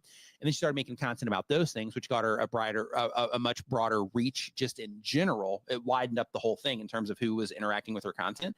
And then from there, she still has her services that she offers and things like that. So in addition to the additional authority she gets from when people look at her channel and seeing the activity on her channel, she's also able to use that for, local business as well. Just kind of some food for thought there. Other things that I would do, just as a quick, mention here, because, how I am about, production and things like that. Like, it's not the most important thing, and videos of all different kinds of, production and all that stuff, they, are okay on YouTube. But one thing, and I'm actually going to build this into my tool here that I use for this to where I can show people kind of like the rule of thirds and all that on the video. But one thing that I would do is I would, actually, there's two things that I would do in this shot right here. The very first is I would reduce the amount of headspace that you have up here. It'll just make this just feel more comfortable. So when people are watching it and you get to this point, it just feels more comfortable. A lot of people don't care about that thing, but it just is like a psychological thing in terms of how it feels. So I would just reduce some of this headspace in here. Another thing is I think you're missing an opportunity. And again, I'm looking at this through a different lens because you're doing this for business. But you're also missing an opportunity here because you have David Matney, Nebraska Realty. All that is cool. But I don't see anything on here about like your phone number or anything like that where somebody can reach out to you if they choose to, or even an email. Your website, should be on here in my opinion. Something like that to where it's like David Matney, NebraskaRealty.com or, living in Omaha, .com would be the thing for that. I would put that on here more than the Nebraska Realty. So real estate Nebraska. Other things is when it comes to here, like this is okay having this at the top, but I would actually kind of front load this with actual information about the video, what it is that you're covering, all of those things, because these types of things, right? Like when you have the hottest real estate market in the United States, this is cool because people are looking for this. But if you are doing this for the sake of search, then I would also fill out your description with keyword rich language as well. And the reason for that is because these types of things also help you when it comes to Google and all of that. So you're just giving yourself more opportunities there by just optimizing things a little bit better. So I would definitely just kind of front load this with that. And then just leave enough space at the very end of it to where people can see your phone number to contact you or your website link before they have to click the see more button. And then same exact thing here, deciding on if that booking a call is the best move or sending them over so that you can do the retargeting for people is definitely something I would consider as well. These types of things here on the what is my home worth? Yeah, like these types of things are cool in terms of, same concept. Like, hey, you want to see your home is worth? Go check it out on my website. And then that gives you that opportunity to get them in there as well. And just a heads up, I just got a internal server error on this website that you're linking to. Friend channel, thanks for watching. Omaha, David Matney, Omaha real estate. Yeah, I would also for hashtags. I would research around a little bit, and like if there's Omaha home sales or homes for sale, like that kind of stuff. Like you get the option to they prioritize the three that you put up here, but I would definitely kind of fill up the hashtags a little bit again because you're doing this for business. You want to use every possible opportunity that you have. So anything related to Omaha / real estate in Omaha. I would definitely put some of those hashtags in here as well, because if your videos do end up in those hashtag pages, then that gives you the opportunity for, people to find you through other content that kind of leaks out into those hashtag pages. And using ChatGPT will help you find those hashtags that you need. Again, because you're doing this for business, I completely understand the emphasis that you're putting on the calls to action to go and, to hire you.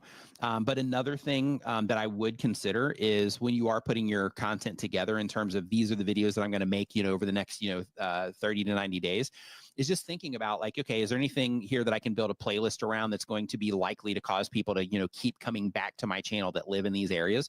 Because if you can also, in addition to the housing market, if you can also become like a resource of information for people living in that area, that might also, it's kind of like a long play there, but that might also bring some, more gains to you into your real estate business, because then you're, in addition to selling houses, you're also becoming a valuable resource for the city in terms of the information that you share, keep people up to date with all kinds of stuff. So I just keep that in mind, as well as, the content that you're publishing now, and just thinking, what can I do to keep people in Omaha coming back to my channel on a regular basis? I would definitely be, brainstorming on some of that stuff. So hopefully that was helpful. People actually live in Omaha. They do. Yeah, I think there's like 83 people there. Yeah. In Omaha, yeah. I think. No, I'm just kidding. Yeah, David's one of them. David's he's like, yep, 82 or 80. Yeah, 83 if you count me. 82 right. if you don't. Right. He's trying to grow the population there. It's the whole purpose of his channel. Yep. He's like, man, we need 100 people in Omaha, guys. It's like, what's the purpose of your channel? To grow the city population to 100. I need 99 more people. Actually, 99 more people. Yeah, that's good. Have you ever been to Omaha? I don't think so. Nebraska. No. I've never been. No, I don't think I've ever been to like Nebraska. Nope. Yeah. I don't nope. think so. David, when we come through to Nebraska, you're gonna have to show us around. Yep. Introduce us to those other 4 people in Omaha. Yep. Tan going in the kitchen. Thanks for the super chat. Says there was a milestone super chat earlier. Let me go and check that out real quick. Let me see if I can find it. A milestone super chat. That's good. See That's that good. one. And really quick, Tan going in the kitchen says Vid Summit will be here in the blink of an eye. Absolutely. Wow, and just a so shout out to fast. Vid Summit really quick. If you do not have your Vid Summit tickets yet, make sure that you go to vidsummit.com. If you're not familiar with Vid Summit, it is the best conference for YouTube content creators. So make sure that if you don't know anything about Vid Summit yet, that you go. And for those that's coming in, if you're new to the channel, if you like this type of content, if you need hands-on tutorials, things that you can follow and get in complete editing or thumbnails or StreamYard, or just need the tips, please subscribe to the channel. I do have more things coming. I have participated and purchased a seat with social media uh, Academy. Is with Spectacular Smith and Master P. And I will be sharing those tips and information with y'all for free. But the only way I'm able to do that is y'all support me by subscribing, liking, and commenting and sharing it to other people that it benefits.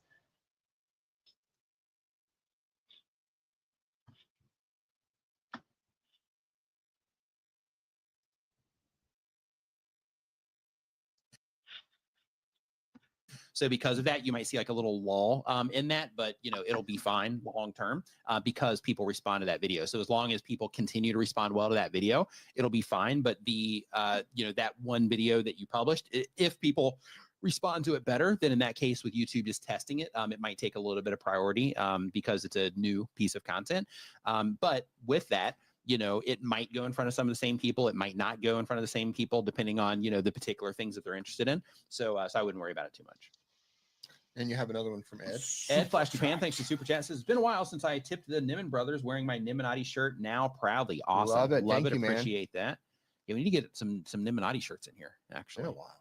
It has been a while. We need to get some super soft Niminati shirts. We do. None we need of that, to order some more of those. None of those hard. Yeah, the cardboard shirts. We need to get we need to get the super soft. I agree. Yeah.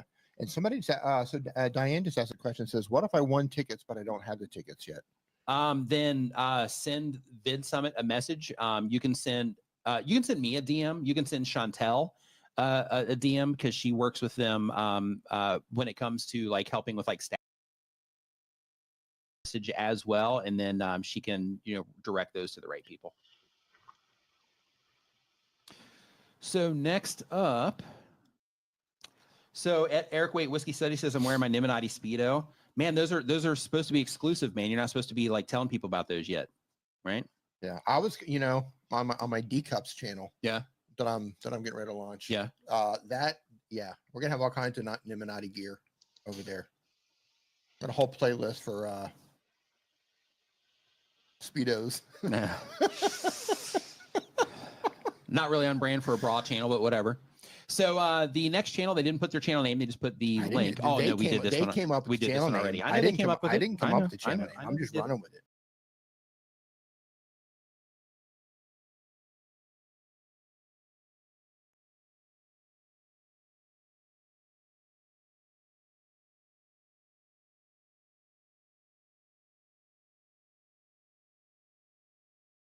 Sort by popular, and you can't miss it.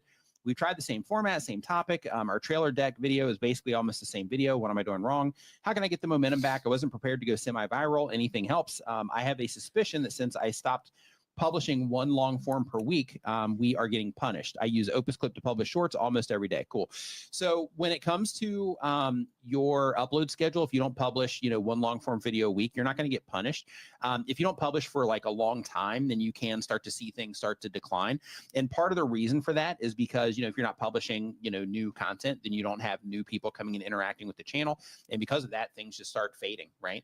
And since you don't have any of that new content, then you don't have like that new audience to or people that are interacting with that content to continually be feeding the archive and things like that. So if you take long breaks, you can see that kind of stuff. If the content isn't super if it's not like super high end content in terms of people are responding to it at like a super high rate, then that can have that type of impact. But just changing from like one time a week to like once every 2 weeks or something, yeah, that particular thing shouldn't have that big of an impact. But in terms of having like a video that went kind of semi-viral, 616,000 views, 10 months ago.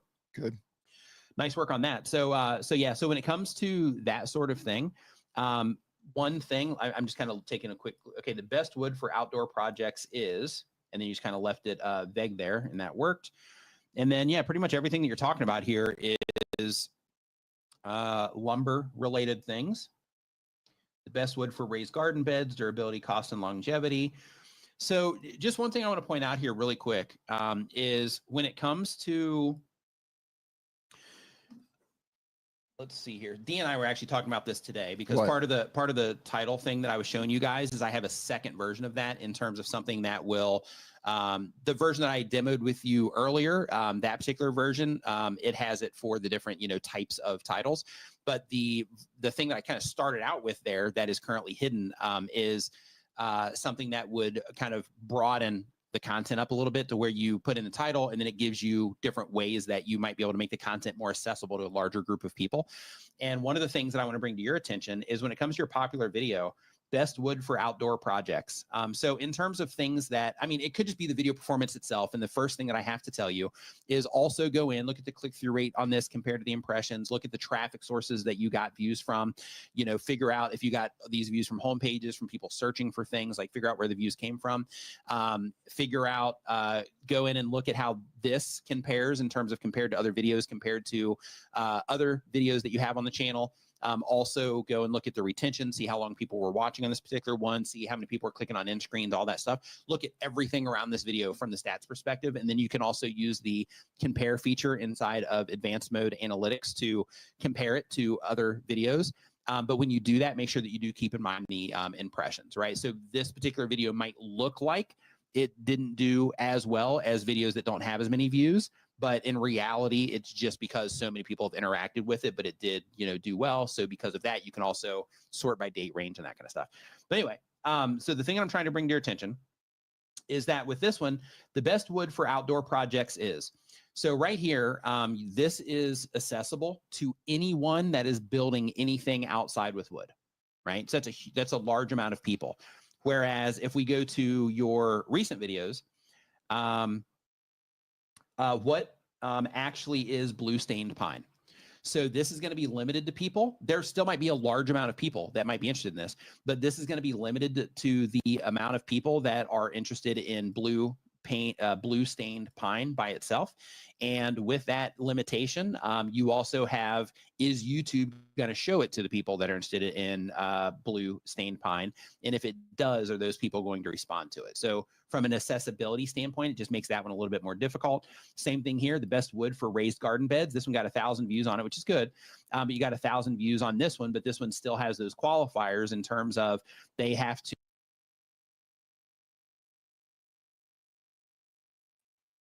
Okay, Twitch, Peak Friend, I don't have a actual streaming schedule. I just go live as much as I can when I can. But if you can, my YouTube link is in the chat, and also it's the same name for IG.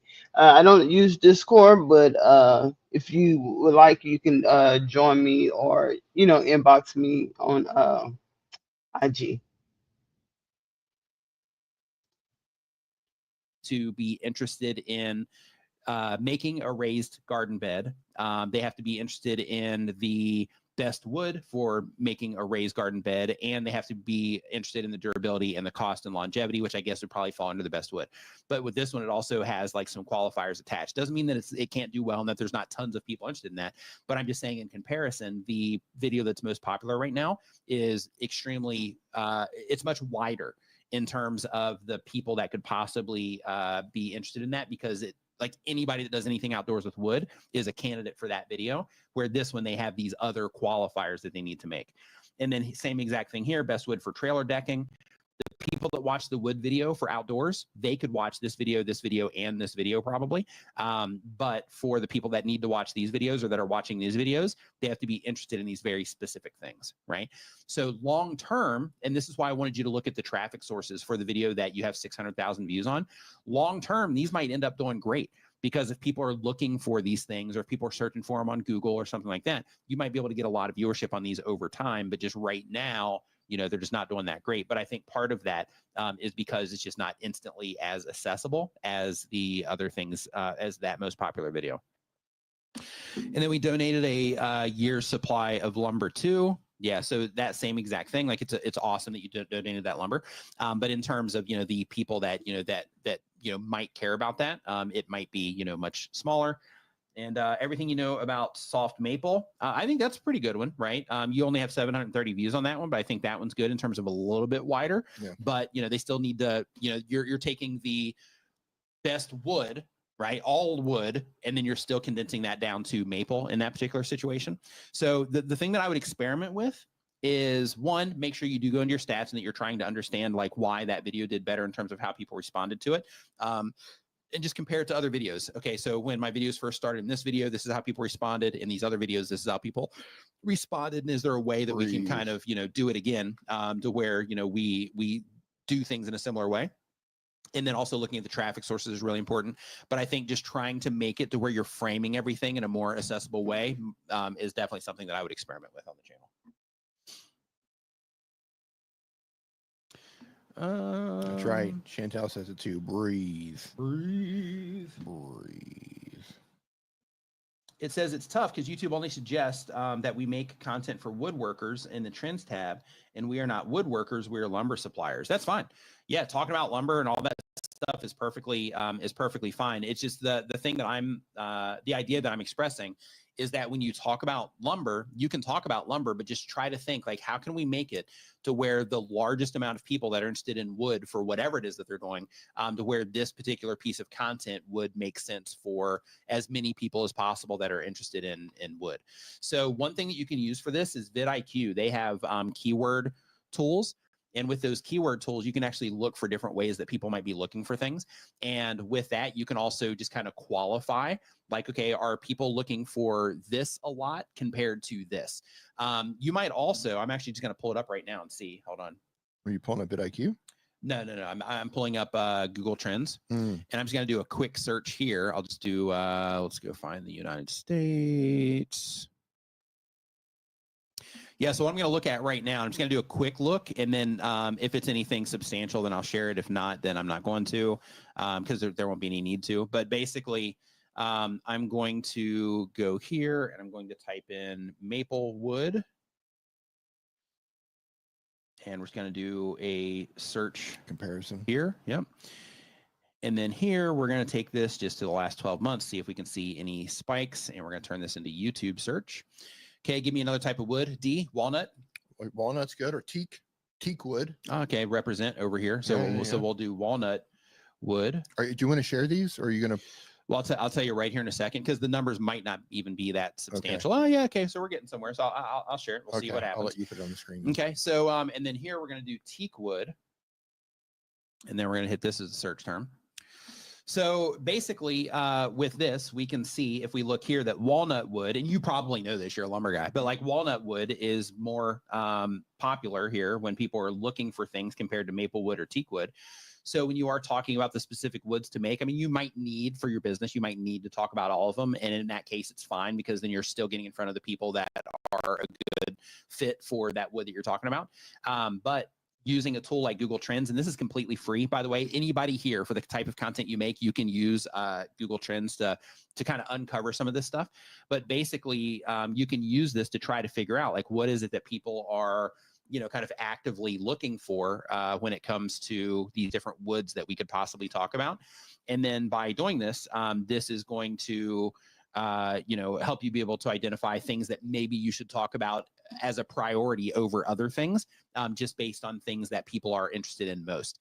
And then other things that you can do is you can look for like bigger spikes. So here you can be like, okay, why in from December to we'll say, like, it kind of starts to die down here in February, but we'll just take it to the end of February. So why from December to February is there just like this huge spike in like walnut wood? You're in the industry, so you might know the answer to that question, but I would look for things like that too. And if you find that, just a heads up, you can scale this back to 5 years. So then in situations like that, I'm going to just delete these since we were talking about this. Then to go and remove this. Then what you can look for is you can say, okay, so we have that December to February thing that happens here. Let's go here and see. No, this is October. Oh, I do get a little bit of a spike here in December. Seasonal? Yeah, but basically, yeah, what I'm looking for right here is I'm just looking to see if there's any type of seasonal trends. It looks like October, actually, you get some here and in here, but basically just looking for these things. That's what you do with this tool is you basically put pine in there. Put pine wood? Yeah. Oh, see, you're looking for Christmas? Maybe. I mean, in pine trees, I don't know if people are looking for pine wood or not, but. Okay, and then let's just take this down to and thanks for thanks T Fox for following me on Kick. Thank you. So a good example for this one. No. Yeah, not too much. No. A good example for this one is how to make a turkey. Yeah, that's a great one. This is usually a good example. Boom. So for those of you that make content on anything, since we're all content creators in here, this is something that's called a tent pole when it comes to your content strategy. And the whole idea here is that you put in, topics around things that you make content about. And by doing this, when you spread it out to like a longer range like this, it can help you identify things like this within your niche and your type of content. So even if you're a gamer and if the games that you play, if they typically put out updates around the same times every year, then you can look for things like this in games too. But a lot of content, you can do this sort of thing to where if there is any type of seasonality to it, to where you do get these types of spikes in there, then you can plan for these. And you can say, okay, well, there's going to be this heightened interest in this around this time. And it happens like clockwork historically. So therefore, let me make some content so that I can, publish it around that time. And then that gives you the opportunity to tap into this sort of thing. And in addition to this, in addition to YouTube search, you can also look for web search. And you can see the same exact thing, right? So you can check for popularity here. You can compare different things. Like, let's do this one, like how to make stuffing. And then we're going to do this. And then we can see, ironically, spot exactly with same it, right? Time, right? But when it comes to deciding, right, if you have like a food channel and you're like, okay, I'm going to do both of these. But in addition to that, if I only had the bandwidth to make one of these videos during that season, then in that particular case, we can see right here, and you can see in these spikes here that turkey seems to be the winner. So then if you were going to make it about things that people are interested in the most, then in that case, that's where you might want to lean more on turkey, even though it's going to be competitive because other people are using this too. But it just gives you that opportunity to publish content around things that people are care about during those particular times. So that's a really great thing for trends as well. But like in your example, I'm curious about this one, how to wrap a Christmas present. I'm curious how many people actually looked that up. Ah, that's funny. Yeah, how to wrap a Christmas present. Yeah. Okay, hold on. I'm just curious. I want to see how many people actually looking this up. A Christmas present. Quite a bit. Yep, quite a bit. That's crazy. Yep. Yeah, so basically the whole idea here is that you can use these types of tools. And this is free. Like Google puts this out. All you have to do is go to trends.google.com, and then they have all of this, available for you, and it doesn't cost you anything. You've already got a Google account with your YouTube channel. So you have these tools that are available for you. You just have to decide to, use them or not with what it is that you are, what it is that you're doing.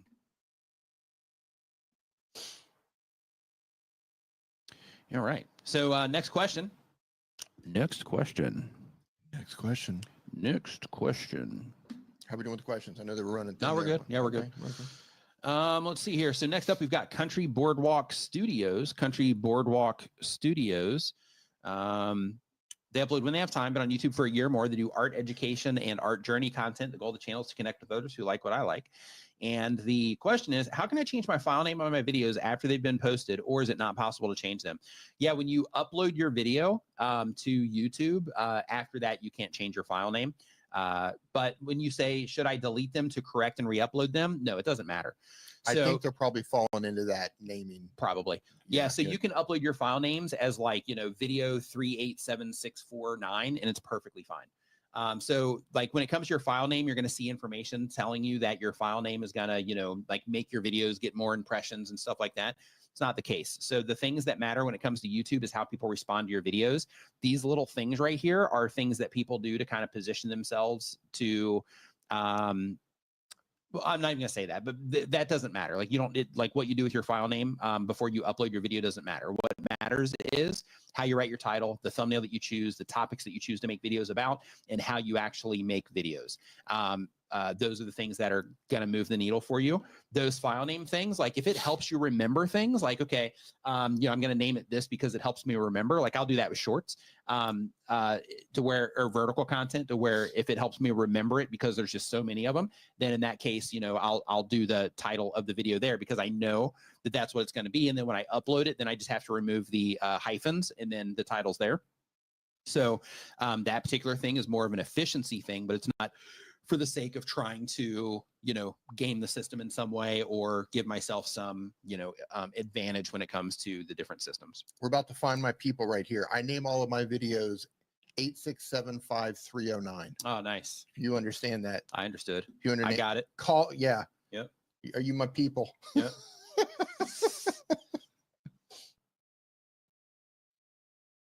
Yeah, and Home Rapid Repair here says you never have to change the file name. There they are. There's my people coming through. Yep. So next up, we've got Valentine Station. They upload when they have time. The type of channel is Route 66. The goal is to be a full-time content creator. And the question is, do you use the thumbnail A/B testing tool out of the gate or wait 3 days and then change it out? Sometimes I'll do one or the other. It depends. Like sometimes I won't do it at all. Sometimes I'll be like, okay, I'm pretty sure that this is going to be the right thumbnail, so I'm just going to like run with it. And then other times I'll test it right out of the gate if it's something that I'm not 100% confident about. In terms of how, the people that are most engaged in my content, I'm like, I don't know if they're going to respond better to this or this. And then sometimes I'll do it out of the gate, just like with little small things that don't really matter, but they can, like, maybe I'll change background colors or something like that. But usually I'll wait a little bit so that that it's past that, initial group of people that are likely to respond like anyway. Like I'll wait until it gets past those people, and then I'll do any thumbnail testing. Unapologetically Sensei says all my file names are the best video that YouTube will ever publish. That works. That's nice. Yeah, it works. Hey, it's just as good for just as good as the any other one. So yeah, it's good. So next up, we've got In Plain Sight. They upload 1 time per week or more. They do aviation live streaming. That's cool. Yeah. The goal is to connect with others who like what they like, and the question is, what could we do more or better to increase viewership and get more people to like and sub to our videos? We do more live streams than videos, and recently started with some shorts also. It's a group project, and they do commentary, and they want ways to improve the look and feel of the show and grow its numbers. Okay, so in terms of what you got to do to get better and increase the viewership and get more people to like and sub your videos, the like and sub part's going to happen naturally. But if you do ask people to subscribe based around the things that matter to them, then you will increase your view to subscribe ratio. So you just have to make sure you do it in ways that are not interruptive. So if you do it at the very beginning of your video, even though it can be effective, some people don't like that, and they don't like that creators do that. So, take that as you will. But when it comes to asking people to subscribe, like while you guys are talking about something else, you can be like, oh, hey, by the way, we do this show every fill in the blank. So if you're enjoying yourself, make sure you subscribe. That's it. Right. And then that way it's not like some big interruptive thing. You don't have to tell some story about how 70, whatever % of your viewers are doing, something or whatever. Like you don't have to worry about any of that stuff. Right. You're just saying, hey, if you're enjoying yourself, make sure you subscribe. Right. Giving them that reminder. A nudge. Yep. But the fact that you are doing videos now is definitely helpful. So live streams can do awesome on YouTube. However, video content itself in a lot of cases will have more longevity. One thing that I would kind of shy away from, though, is you're using like tons of emojis in your like live streams, or like the readability of your titles is difficult. Your thumbnails, I think, are okay in terms of the imagery that you're using, but I don't like that you're putting dates on there. So unless your date is like if you're doing news about aviation, then in that case, the date might matter. But if you're doing anything else, then that date can actually work against you, because as soon as it's over, then it becomes irrelevant. So unless the content itself is actually irrelevant after that, date, then I wouldn't put dates on there. I wouldn't put dates on there either. But when it comes to the video content, you have thanks for all the 6,500 plus subscribers during the curfew stream. Yeah, I wouldn't worry about that kind of thing either. Like when you're publishing videos to YouTube, think about this. So subscriber milestones, things like that are cool, but I would do that during your live stream instead. So it's like you're in your live stream, you're giving the content. Hey, we just crossed this. Thank you so much, everybody. It's, you know, a part of this, blah, blah, blah. Do that kind of stuff in your live streams. When it comes to video content, think about, okay, if this is going to show up, if we're going to publish a video, then that video is going to show up on somebody's homepage, and we have that opportunity to connect with that person. What are we going to connect with that person with? And is a video about the subscribers that we got on our YouTube channel the best thing that we could possibly give people that are into aviation right now? If the answer to that question is not yes, then you should avoid things like that. Same for the live stream. Every video that you publish, you need to think about, okay, for people that are into aviation, is this a success? Then put it up there. If the answer is like, maybe not, might not be the best, you know, first impression when it comes to our channel. So because of that, you know, maybe not. Doug says aviation fans are huge on community. Yeah. Doug, are you a pilot? Why do I have a suspicion Doug's a pilot? He might be. I think that's his day job. Mm-hmm. Yeah, you also published a video here. It's like a 45-second video about like new stickers coming soon. That's another thing where like, you know, like I wouldn't waste the viewer with that. And here's why. It's not like there's several things at play here. So the very first is that, you know, you are kind of blowing that opportunity to, you know, to bring new people in based on things that, you know, are important to them. Two is, let's say that you publish this video here on these stickers, and YouTube shows that to the people that are most engaged in your channel, and they don't care about the stickers that you have. Well, that's one video that they're not going to click on. And then let's say that you publish, you know, this next video, and they just happen to, you know, maybe it just doesn't grab their attention or whatever. They don't click on that one. YouTube shows another one here about the Tim Tams video, which isn't super clear at a glance. It's about aviation. So like on that at a small size. So because of that one, maybe they don't click on that one. Then what you start doing is because you started it with this, you know, sticker video, then you're essentially making it to where that's one video that the viewer didn't click on. And if people continually don't respond to your content, then what's going to happen is YouTube's system is going to be like, oh, okay, these people must not be interested in this anymore. So instead, let's show them something that they are more likely to respond to than this, since they're not responding. Maybe they'll test some other stuff against them, but what you're doing when they're not responding is you are essentially, you know, hurting yourself in terms of, you know, YouTube continuing to recommend your content to people if they're not responding. Negative signals. Negative signals. Yeah, that's the better way to say it.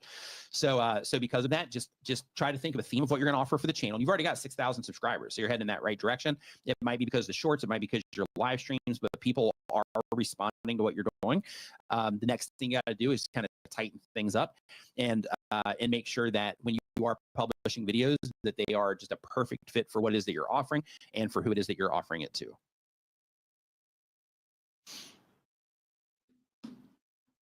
Got to keep those negative signals in check. Mm-hmm. Focus on the positive ones. Next up. Future of food? Yes, I am. What do you say? They're asking about the live streams for newbies again. Yeah, yes, I am. I've been struggling with my audio. So for context, what are you talking about? I know, but for anybody that's not aware. Yeah, I used to do live streams where I would work with people who've never gone live before. Whatever. So I would invite them onto my stream. Just you and me, let's go into the stream and let's kind of work this out. Maybe we'd practice how they would bring in their live streams and just have a conversation live, just to kind of show people it's not as big, bad, and scary as they think it might be. And that actually helped a lot of people start live streaming, which is really cool. It is cool. I stopped doing that and I regret that I did. But I've been, I know I said a couple weeks ago I was going to do it again. I've been wrestling with some audio problems in my place. Some serious audio problems. I switched over from a PC. This is a streaming PC. I had everything set up perfectly. I was using the Rodecaster and I was using the Go XLR. I had all of these audio interfaces and all of my stuff was working great previously. And then I switched over to Mac. And routing audio through a Mac through an interface and using a software called Loopback, and I had music production stuff running through. Man, my audio has just been all over the place. So I've been battling with all of that, and I'm not using a Rodecaster anymore. So yeah, yes, it's coming, but I'm battling audio. because Mac, it just works apparently. Yeah. Blind Bard, they do entertainment and education content. The goal is to connect with others who like what they like. And they say every Friday night, I live stream at the Philadelphia Area Gaming Expo YouTube channel. They've offered to let me stream it on my channel as well and share my D&D conversation over coffee streams to theirs. I'm using Streamlabs and their channel uses Restream. How do we set this up? So both of those platforms allow you to multicast. But be careful. Like, I mean, you can stream to both, but I just wouldn't make a huge habit out of that. I would make one destination where you're going that stream, and then from there, sharing your community feed. Hey, we're streaming over here. Come hanging out, like that type of thing. Versus, having the stream going out to both channels. You can, but I would just try to limit that a little bit. And if you are going to offer it on yours, maybe offer it as a different format. So maybe if you're going live in landscape mode on theirs, maybe you go vertical in the short shelf on yours or something like that. So that you're putting out a vertical stream, they're putting out the landscape stream. So then if you are going to be putting out the same stream, you're at least creating, just be mindful that, that you don't want to just be broadcasting the same thing to a bunch of different channels.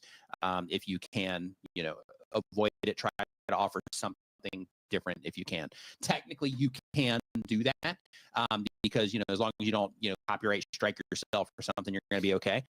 But if you, I would just be, careful, because YouTube does have rules around, duplicate content and, those types of things and repetitive content. So you just want to make sure that again, you're probably going to be fine.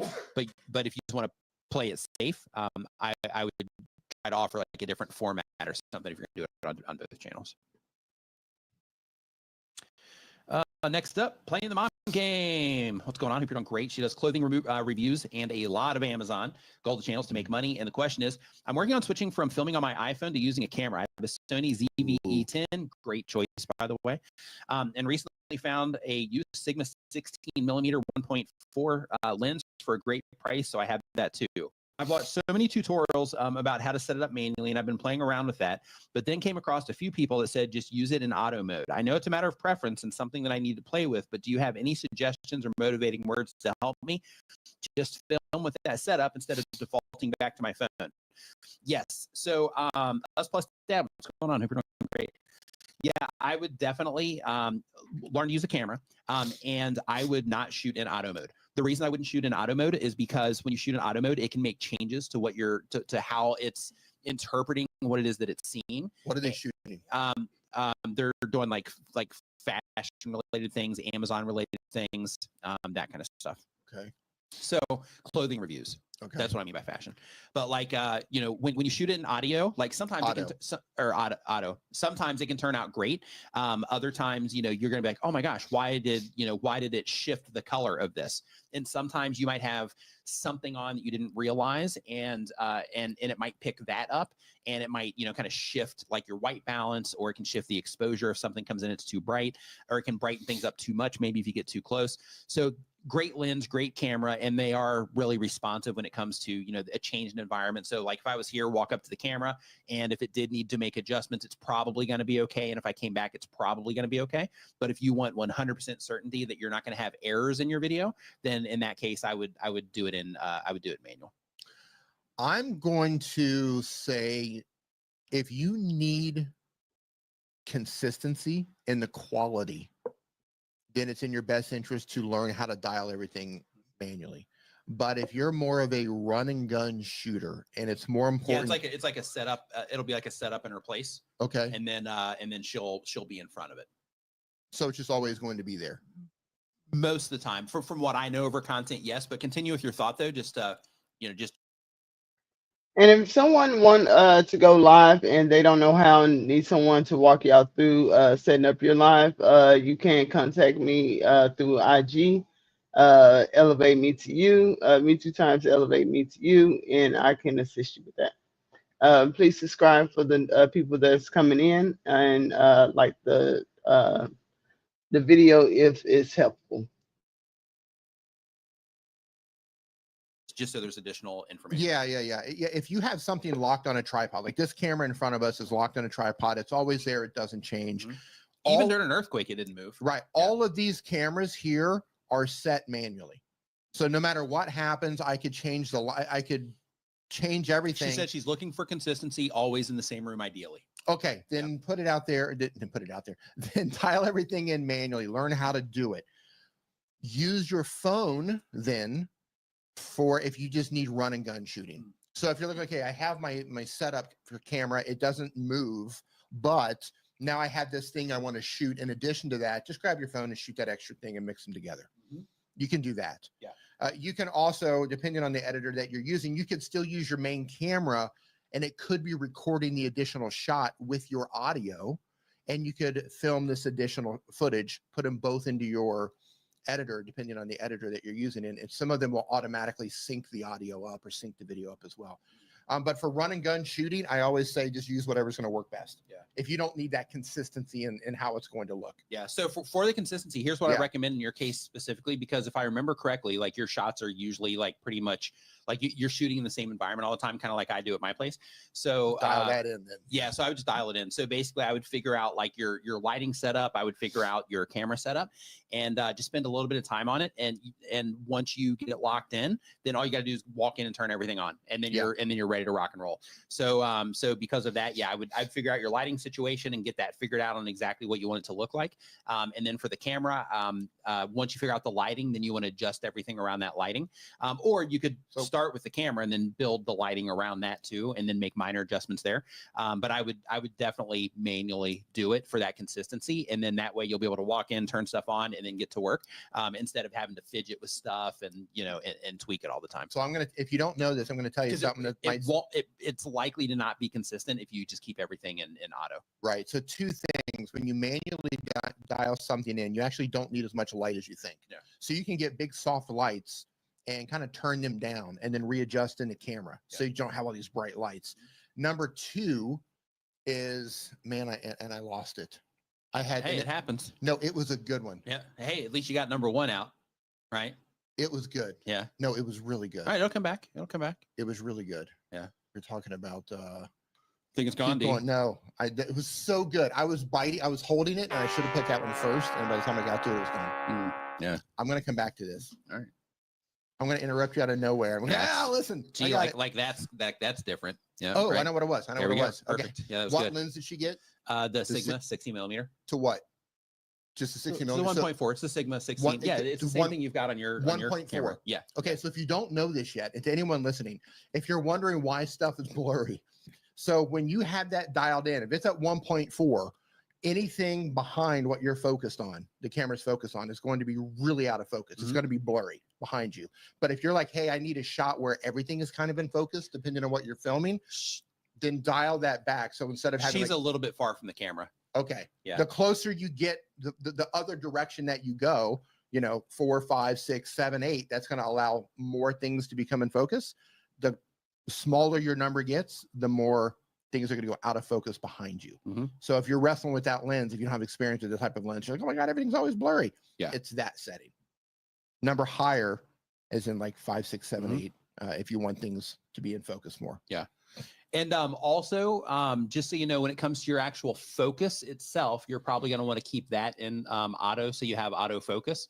But because of what you do, because I'm looking at your most recent video here, and I'm just going to pull this up real quick. So in your most recent video here, with that particular lens, if you keep it down at 1.4, one problem that you might run into is when you do something like this, to where there's this much distance between you and the shirt that you're showing, then it can blur you out considerably. Yes. So you might fight for focus. You might want that. Right? You might be like, okay, I'm just going to show this in front of me. And then if I show it in front of me, so it's not focused on my face, and you may or may not turn the face tracking on or off, depending on what you're doing. But basically, if I put this in front of me, then it's just going to focus in on that shirt, and then everything else is going to be blurry. You can do that too, and that's perfectly fine. But in order to make the adjustment there, you might need to increase it, like Dee was talking about, to maybe like an F4 or something like that. Yeah, an F4 or 6. Yeah, if you don't want it to do that, and you're like, okay, I just want to keep it, consistent, then in that case, take it to like a 4, 5, or 6, and then it should be able to keep almost everything within a reasonable focus, to where it won't breathe as much, and to where it won't kind of shift as much when it's focusing. Right. If you had this particular shot like at like 1.4 or something like that, what's going to happen is whatever it focuses, let's say it focuses on the shirt's going to be tack sharp. You're going to be blurry, and then the clothes behind you will be almost unrecognizable with the blur, depending on how far away you are. Yeah. But as you raise that, 4, 5, 6, etc., it's going to allow everything to remain in focus. So it's a creative choice depending on what you want to shoot. But since you're moving from a phone to that, I just wanted to make you aware that that's what the lens will do. It's called depth of field. Thank you. Yep. Yeah, depth of field. Yeah, your setup though is awesome. Like you have a great setup.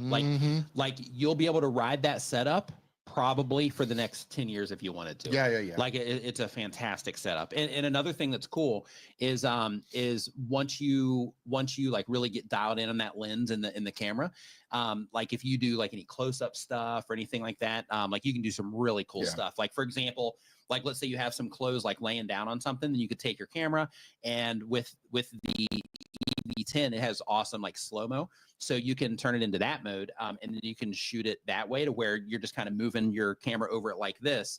And then when you go and you put it in your editing software, you can slow it down.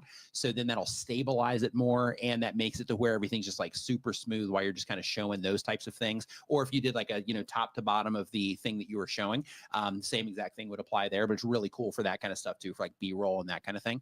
And that 1.4 lens, it's so good. It makes everything look so nice. When you do take it down to that 1.4 and you're doing some more creative stuff like that, you can make some really cool shots with it. With that camera, you made a great choice. Yeah. I've used the same camera from the first video, I think. No, are you a little bit after. I'm on the do you have one of these now? No, I'm still on the A65. 6500. Yeah. I started with the Canon with like a 50mm on it, but then I thought you started with the 6500 with the shortly 1.4. Shortly okay. Yeah. Got it. About 6.5 years. I've used that. Okay. About 6.5 years I've used that camera. Yeah, that's the thing. Like once you get it locked in, especially if you're doing like talking head type content, you don't really need to change, unless you need something to change what you're shooting creatively. Yeah, I'll use that camera until it dies. Yeah, it's fantastic. Yeah. Until it enters this graveyard right over until here. It enters the graveyard. Yep, you got it. So next up, we got Schmoke's Shop.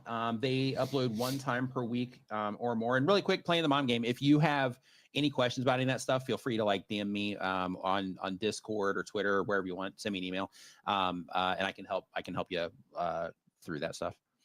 But Schmoke Shop, they have been making videos for less than 1 year. They do shop content, DIY, and mechanical, and etc. The goal is to teach others.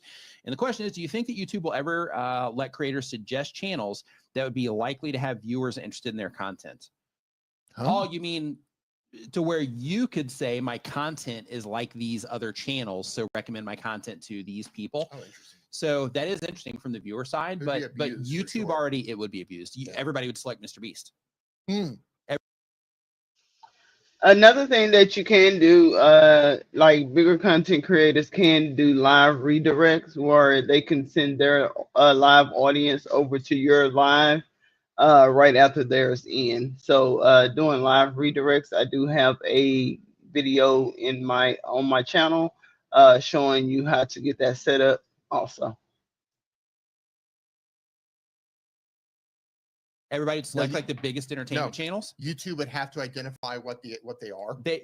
And say like you're like these other channels. Well, they already do that. Like you can already find that selection though. I mean, where they select it. Yeah, because you can already see like YouTube does that automatically, so you can see in your stats like the other channels that your viewers are watching, other videos that your viewers are watching, and all that. So you already got that. Yeah, they already have it. Yeah, so you already got it. You just can't select it, but their system's smart enough to figure it out already. Yeah. Sounded cool for a second. That's how it works. It'd be like that sometimes, right? You say something like, "Oh, that's good," and you're like, "Oh, no, that's not the good idea," or they already have it. Yeah. Well, I'm not that smart. Yeah, I'm not firing in all cylinders. Yeah.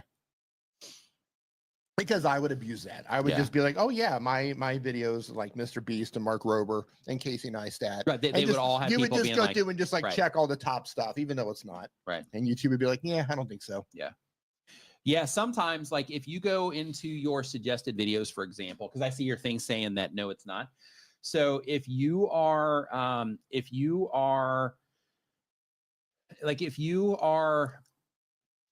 publishing videos, then in that particular case, like if you go into your suggested videos and you see that YouTube is recommending your content next to other content, and that doesn't seem like it applies to your channel, and that's why you're saying that they are not showing it to the right people, then in that case,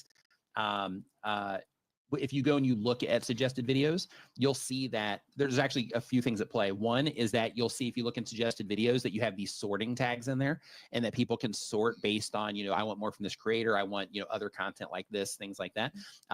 And with that, then people will find content that way. And in addition to that, let's say that I watch your videos and I watch a lot of your content. YouTube knows I watch your content. Then I could be watching a video about anything on YouTube. Like, it doesn't matter what video it is. And if I'm engaged in your channel and I'm a great fit for your content, then in that particular case, YouTube's going to recommend your content next to one of those videos that I'm watching, regardless if it has something to do with your content type or not, because I'm into your content and that's where I happen to be, and YouTube thinks that I'm a good fit for it. So if you do see your content being shown, or you are looking at suggested videos and that's where that's coming from, then that's more of what's happening there. Next. Yep. Hold on really quick. Doug says the question would be, are you being clear as to what your content is about from the outside? Right. Is it clear to the viewer? Yep. Yeah. And an interesting thing happens when you talk to a lot of creators, especially if they're just getting started. Mm-hmm. A lot of people don't understand who their audience is yet. They don't understand. You think, oh, I'm making content about this, but sometimes they're not. Right. So somebody said, show us where to find that. So what you have to do is you go log into your YouTube Creator Studio, and then over on the left-hand side, you're going to see Analytics. And then when you click on Analytics, over on the very top of the page, you're going to see Overview, Content, Audience, Revenue, and Trends. Click on Audience, and then once you click on Audience, then you're going to see that area that shows you the videos that are growing your audience from your channel. It's going to show you channels that your audience watches, and it's going to show you what your audience watches in terms of videos. It's going to show you the different formats on YouTube that your videos or that your viewers watch the most, the device types. It's going to show you all of those things in that area.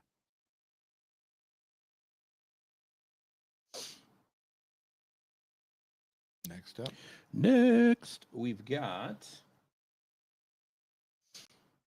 Valentine's Station. Uploads when they have time, but on YouTube for a year or more. They do Route 66 content. The question is, how do you accurately judge how big a niche is and what content that you should focus on? So one of the things is by, well, let me finish your question. It says, I think that I should keep my channel as automotive transportation niche because of how large it is.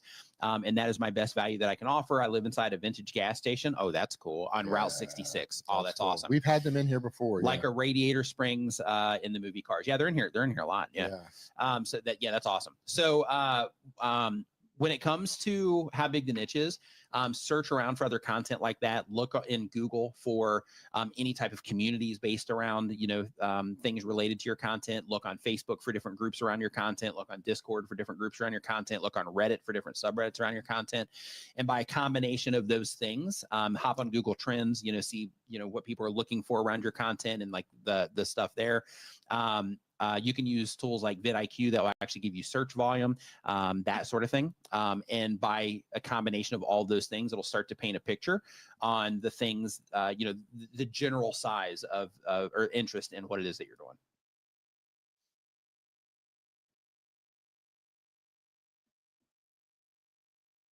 Next up, Route 66. Yeah, that's just so cool. Where do you live?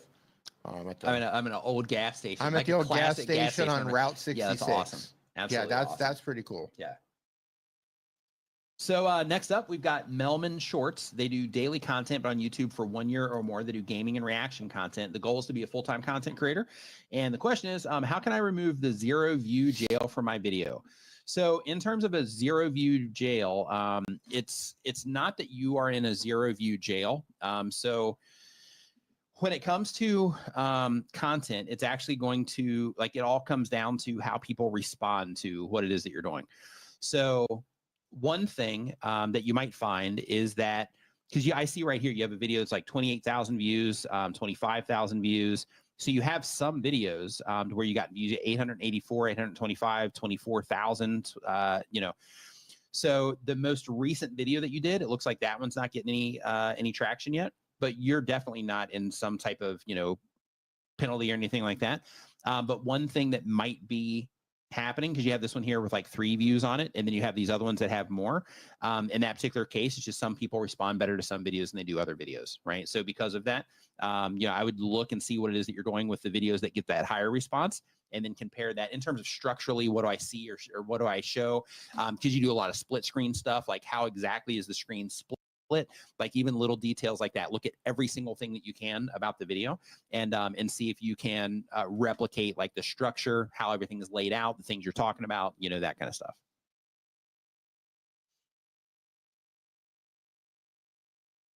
You say appreciate it, guys. Thanks. No problem.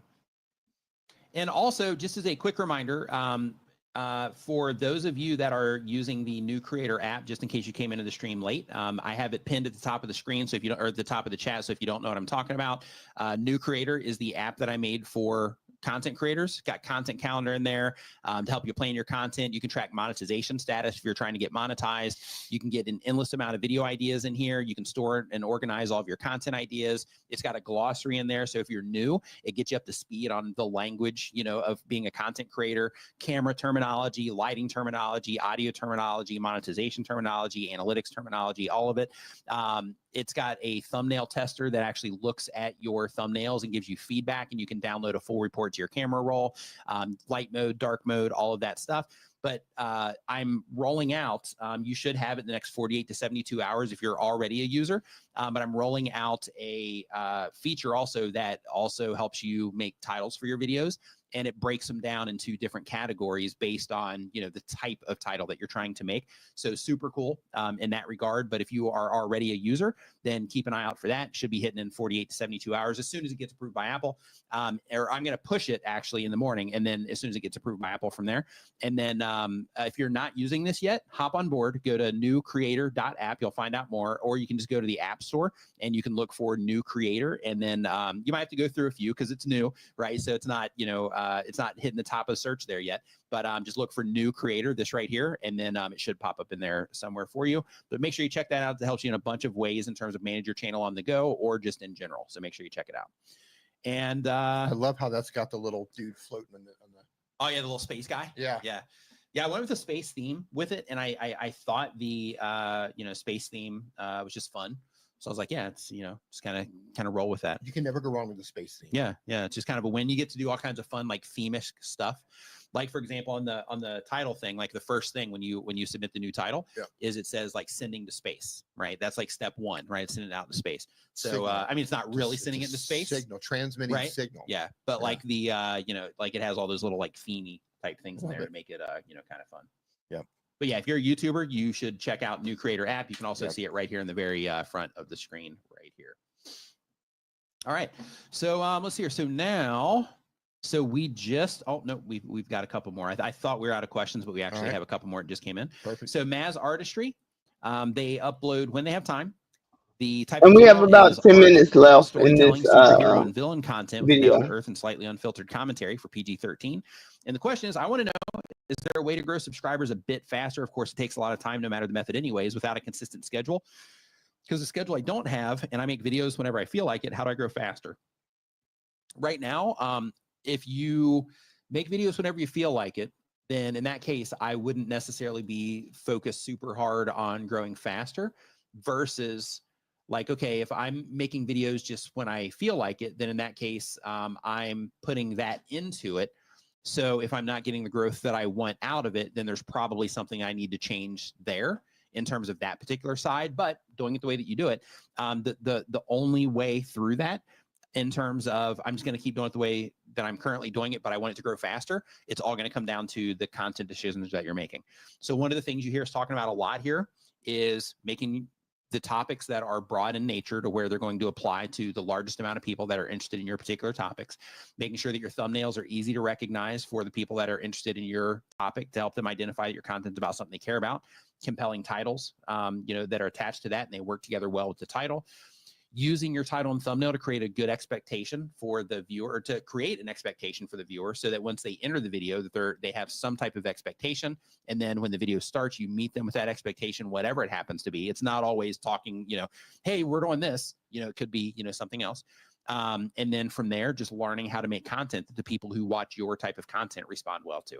And then once you do all of those things, then your channel's going to start doing better, even if you stay with the same exact publishing schedule that you currently have. Tango in the Kitchen says, I'm living proof that consistency is key. Yeah, it's definitely helpful. And consistency is helpful in a lot of different ways. So brand consistency is good for making sure that everything that you're doing and people interact with it, that you have the same like messaging and the same vibe and all that stuff. When it comes in that they feel, in similar ways around what it is that you're doing. Consistent publishing keeps you sharp. And it keeps you, on top of what it is that you're doing, and keeps you just in that motion where you continue to have that momentum. Yeah, both of those things are really important. And that consistency also in terms of the process of creating and publishing content, working that consistency into your lifestyle can also be very important. It's difficult to get going with the channel. It's difficult to create your first videos and to build that momentum. And if you go too far, if you take too many breaks, if you start adding more and more distance between the videos, believe me, I did this. It makes it really hard to make videos again. Yeah. Like you can go from difficult, then you get it going, you climb up the mountain, you're pushing the ball, okay, I made it up there and I'm pushing the ball and the ball's rolling down, everything's going really well. And then you start slowing down and that distance between videos gets larger and larger and larger. You're going to find that you're pushing that boulder again. Yeah. And the boulder's a lot heavier the second time around. Yeah. So I would say if you try to be as consistent as possible, and even when you don't want to do it, try to do it. Yeah. Because for some people, taking a break works. Mm-hmm. It's worked out. For others, it doesn't work. Mm-hmm. It's a roll of the dice that you're going to take with your channel. While you're talking about this, cover me for like just for 1 second. Yeah, not being consistent is a roll of the dice that you're taking with your channel. So I took a really long break, not uploading videos, and I did live streams for a while, and I just stopped doing that. I just burned out on all cylinders, and I just didn't want to do it anymore. And now that I want to do it again, and I have been doing it again, and I'm uploading videos, but it's few and far between. I'm pushing that boulder back up the mountain again, but it's difficult. It's really difficult, and your audience changes a lot. So people who used to come in and watch my videos all the time, now that I've gone to a period of time where I didn't publish as much, they've moved on. YouTube's not recommending my videos to them as much. So now when I do publish a content, like I used to upload a video, for example, even though it was targeted for search, I would publish a video within 24 hours, I would always get 1,000 or 1,500 views, even on a bad video. But now that I'm starting over, that 24-hour period, the same 24-hour period, I'll get a few hundred views, 500 views if I'm lucky. If a handful of people share it, maybe I'll get 1,000 if I'm lucky. So I have to build that momentum again. And it sucks. So I would urge you, don't do that. Try to find some level of consistency. You don't have to upload every Tuesday, Wednesday, or Thursday, but try to find some level of consistency and just stick with it. So your audience is going to know that you're uploading on some regular basis. And the more your audience consumes your content, the more YouTube is going to recommend your new videos to your audience and to new audiences as well. Which can create, a snowball effect. Right, exactly. Especially when you stay on top of it. Exactly. Yeah, like, that's a great way to keep it going. Hey, Rob the Maritimer in the house. What's up, dude? Hope you're doing fantastic. Oh, hey, man. Nice to see you in here. Yeah. Yep. Yeah, I was just going to say, I can't urge people enough to stay consistent. Yeah. Like if there's one thing I've learned throughout all of this, I've done this now for channel 7 years old. Mm-hmm. Is how important consistency is. Yeah. Even when you think like, okay, everything's cruising, mm-hmm. everything is going, the brand deals are coming in, the views are coming in, I can pretty much upload whatever, it's going to do okay or whatever. Mm-hmm. If you drop the consistency, the wheels fall off eventually. So yeah, maintain that consistency as hard as it is. Yeah. So the next channel here. By the way, Rob's got a fantastic channel. Yeah, he does. Good to see you in here, Rob. Yeah, if you, he talks about YouTube related stuff as well. Definitely check him out. This is his channel right here. Yeah. So definitely check him out. Talks about, YouTube stuff as well. Really good content over there. Yep. Hey, Sue. So the next channel here, they do educational. They don't have a channel yet, but they are going to do educational and inspirational content. The goal of the channel is to connect with others who like what they like. And the question is, thanks, D, for the cap on cap. So I guess that means the cap cut. D, when you mentioned the alternative editing app VN, you said you discuss voiceovers. Where do I find your video on how-tos of voiceovers? Voiceovers? Yeah. I'm not sure I talked about voiceovers. Yeah, I'm not sure. Yeah. I haven't made a video yet on how to do a voiceover in VN. If that's what you're looking, I may have mentioned it in the actual tutorial itself. And if you're looking to do voiceovers, you can do that in Canva. I also have videos on that on my channel. It's like, oh, and they have a voiceover option. I guess that's something I'm gonna have to make a video of. Since I will be making a handful of videos on CapCut alternatives, I can just tell you right out of the gate, if you don't mind a steep learning curve, DaVinci Resolve is going to be the way to go. I think if you're looking for free, there's also Adobe Premiere and Final Cut Pro. There are other great platforms. 11 Lab is another one to get started. DaVinci Resolve is great. Danny Mattel has a lot of videos on that. If you're looking for an app or something a little bit less expensive or has a free or relatively cheap, VN is a great replacement. It's not as good as CapCut, but it's good. You can get up and run with CapCut. So I don't have any video tutorials on how to do voiceovers yet, but I'll look into that and see if I can add it to my list of things to do. I'm gonna have to build out a playlist on VN and all the other alternatives. Yeah. And on that note, I do want to remind you, if you are just getting started with all of this stuff, YouTube can be challenging. And because of that, the best way forward is to work on the skills around doing the thing. So that comes down to how you're presenting the content, if you're on camera or not, if you're just using your voice. It comes down to how you're presenting the content. It comes down to the decisions that you're making on the topics that you publish videos about. It comes down to how you package those in terms of the title and thumbnail. And it comes down to how you're making the videos. So focus on those things and the details involved in all of those things. Those are going to move the needle for you more than anything else that you can do for your channel. So work on the skill set side. When you have downtime, listen to or watch videos on video editing. When you have downtime, watch videos on, presenting. When you have downtime, watch videos on, like voiceover related stuff. So you can learn how to use your voice if you're doing more voiceover work. But, make sure that you are focusing on building the skill sets. Don't respond well to videos where they're promising you like hacks and tricks and all this other stuff, because there isn't a hack or a trick that's going to do the thing. The thing that does it is quality content that the people that you're targeting respond well to. So make sure that you're focused on those things, because those are going to be the things that move the needle for you the most. And because this is challenging, hang in there. You got this. Embrace that you're in a learning curve, because that learning curve is so here we got Insane Wheels and their viewers just joined. What's going on, Insane Wheels viewers? Hope that you guys are all doing great. But when it comes to YouTube, it is that learning curve. So it can be frustrating. It can make you want to bash your face against the table when you publish videos and they don't do as well as you hoped. But just remember, it's just part of the process, right? So you just have to learn how to do the thing, just like you have to learn how to play instruments. You have to learn, how to get fit if you're trying to do that. When you get a new job, you got a bunch of stuff you got to learn. So hang in there. You got this. We'll see you next Saturday, 9 a.m. Eastern. And Okay, that's the end of that video. He gave out a lot of helpful tips. Please watch the replay if you missed the beginning. And also, I just want to reiterate about the social media income challenge that I signed up for with Master P and Spectacular Smith. This course class is going to be in July. It starts July 22nd through the 27th. I started a little day earlier than what's posted here because I'm on the VIP plan. And also, I will be sharing this key information with you. As I learn, I will share it with you. So please subscribe if you're not subscribed to the channel.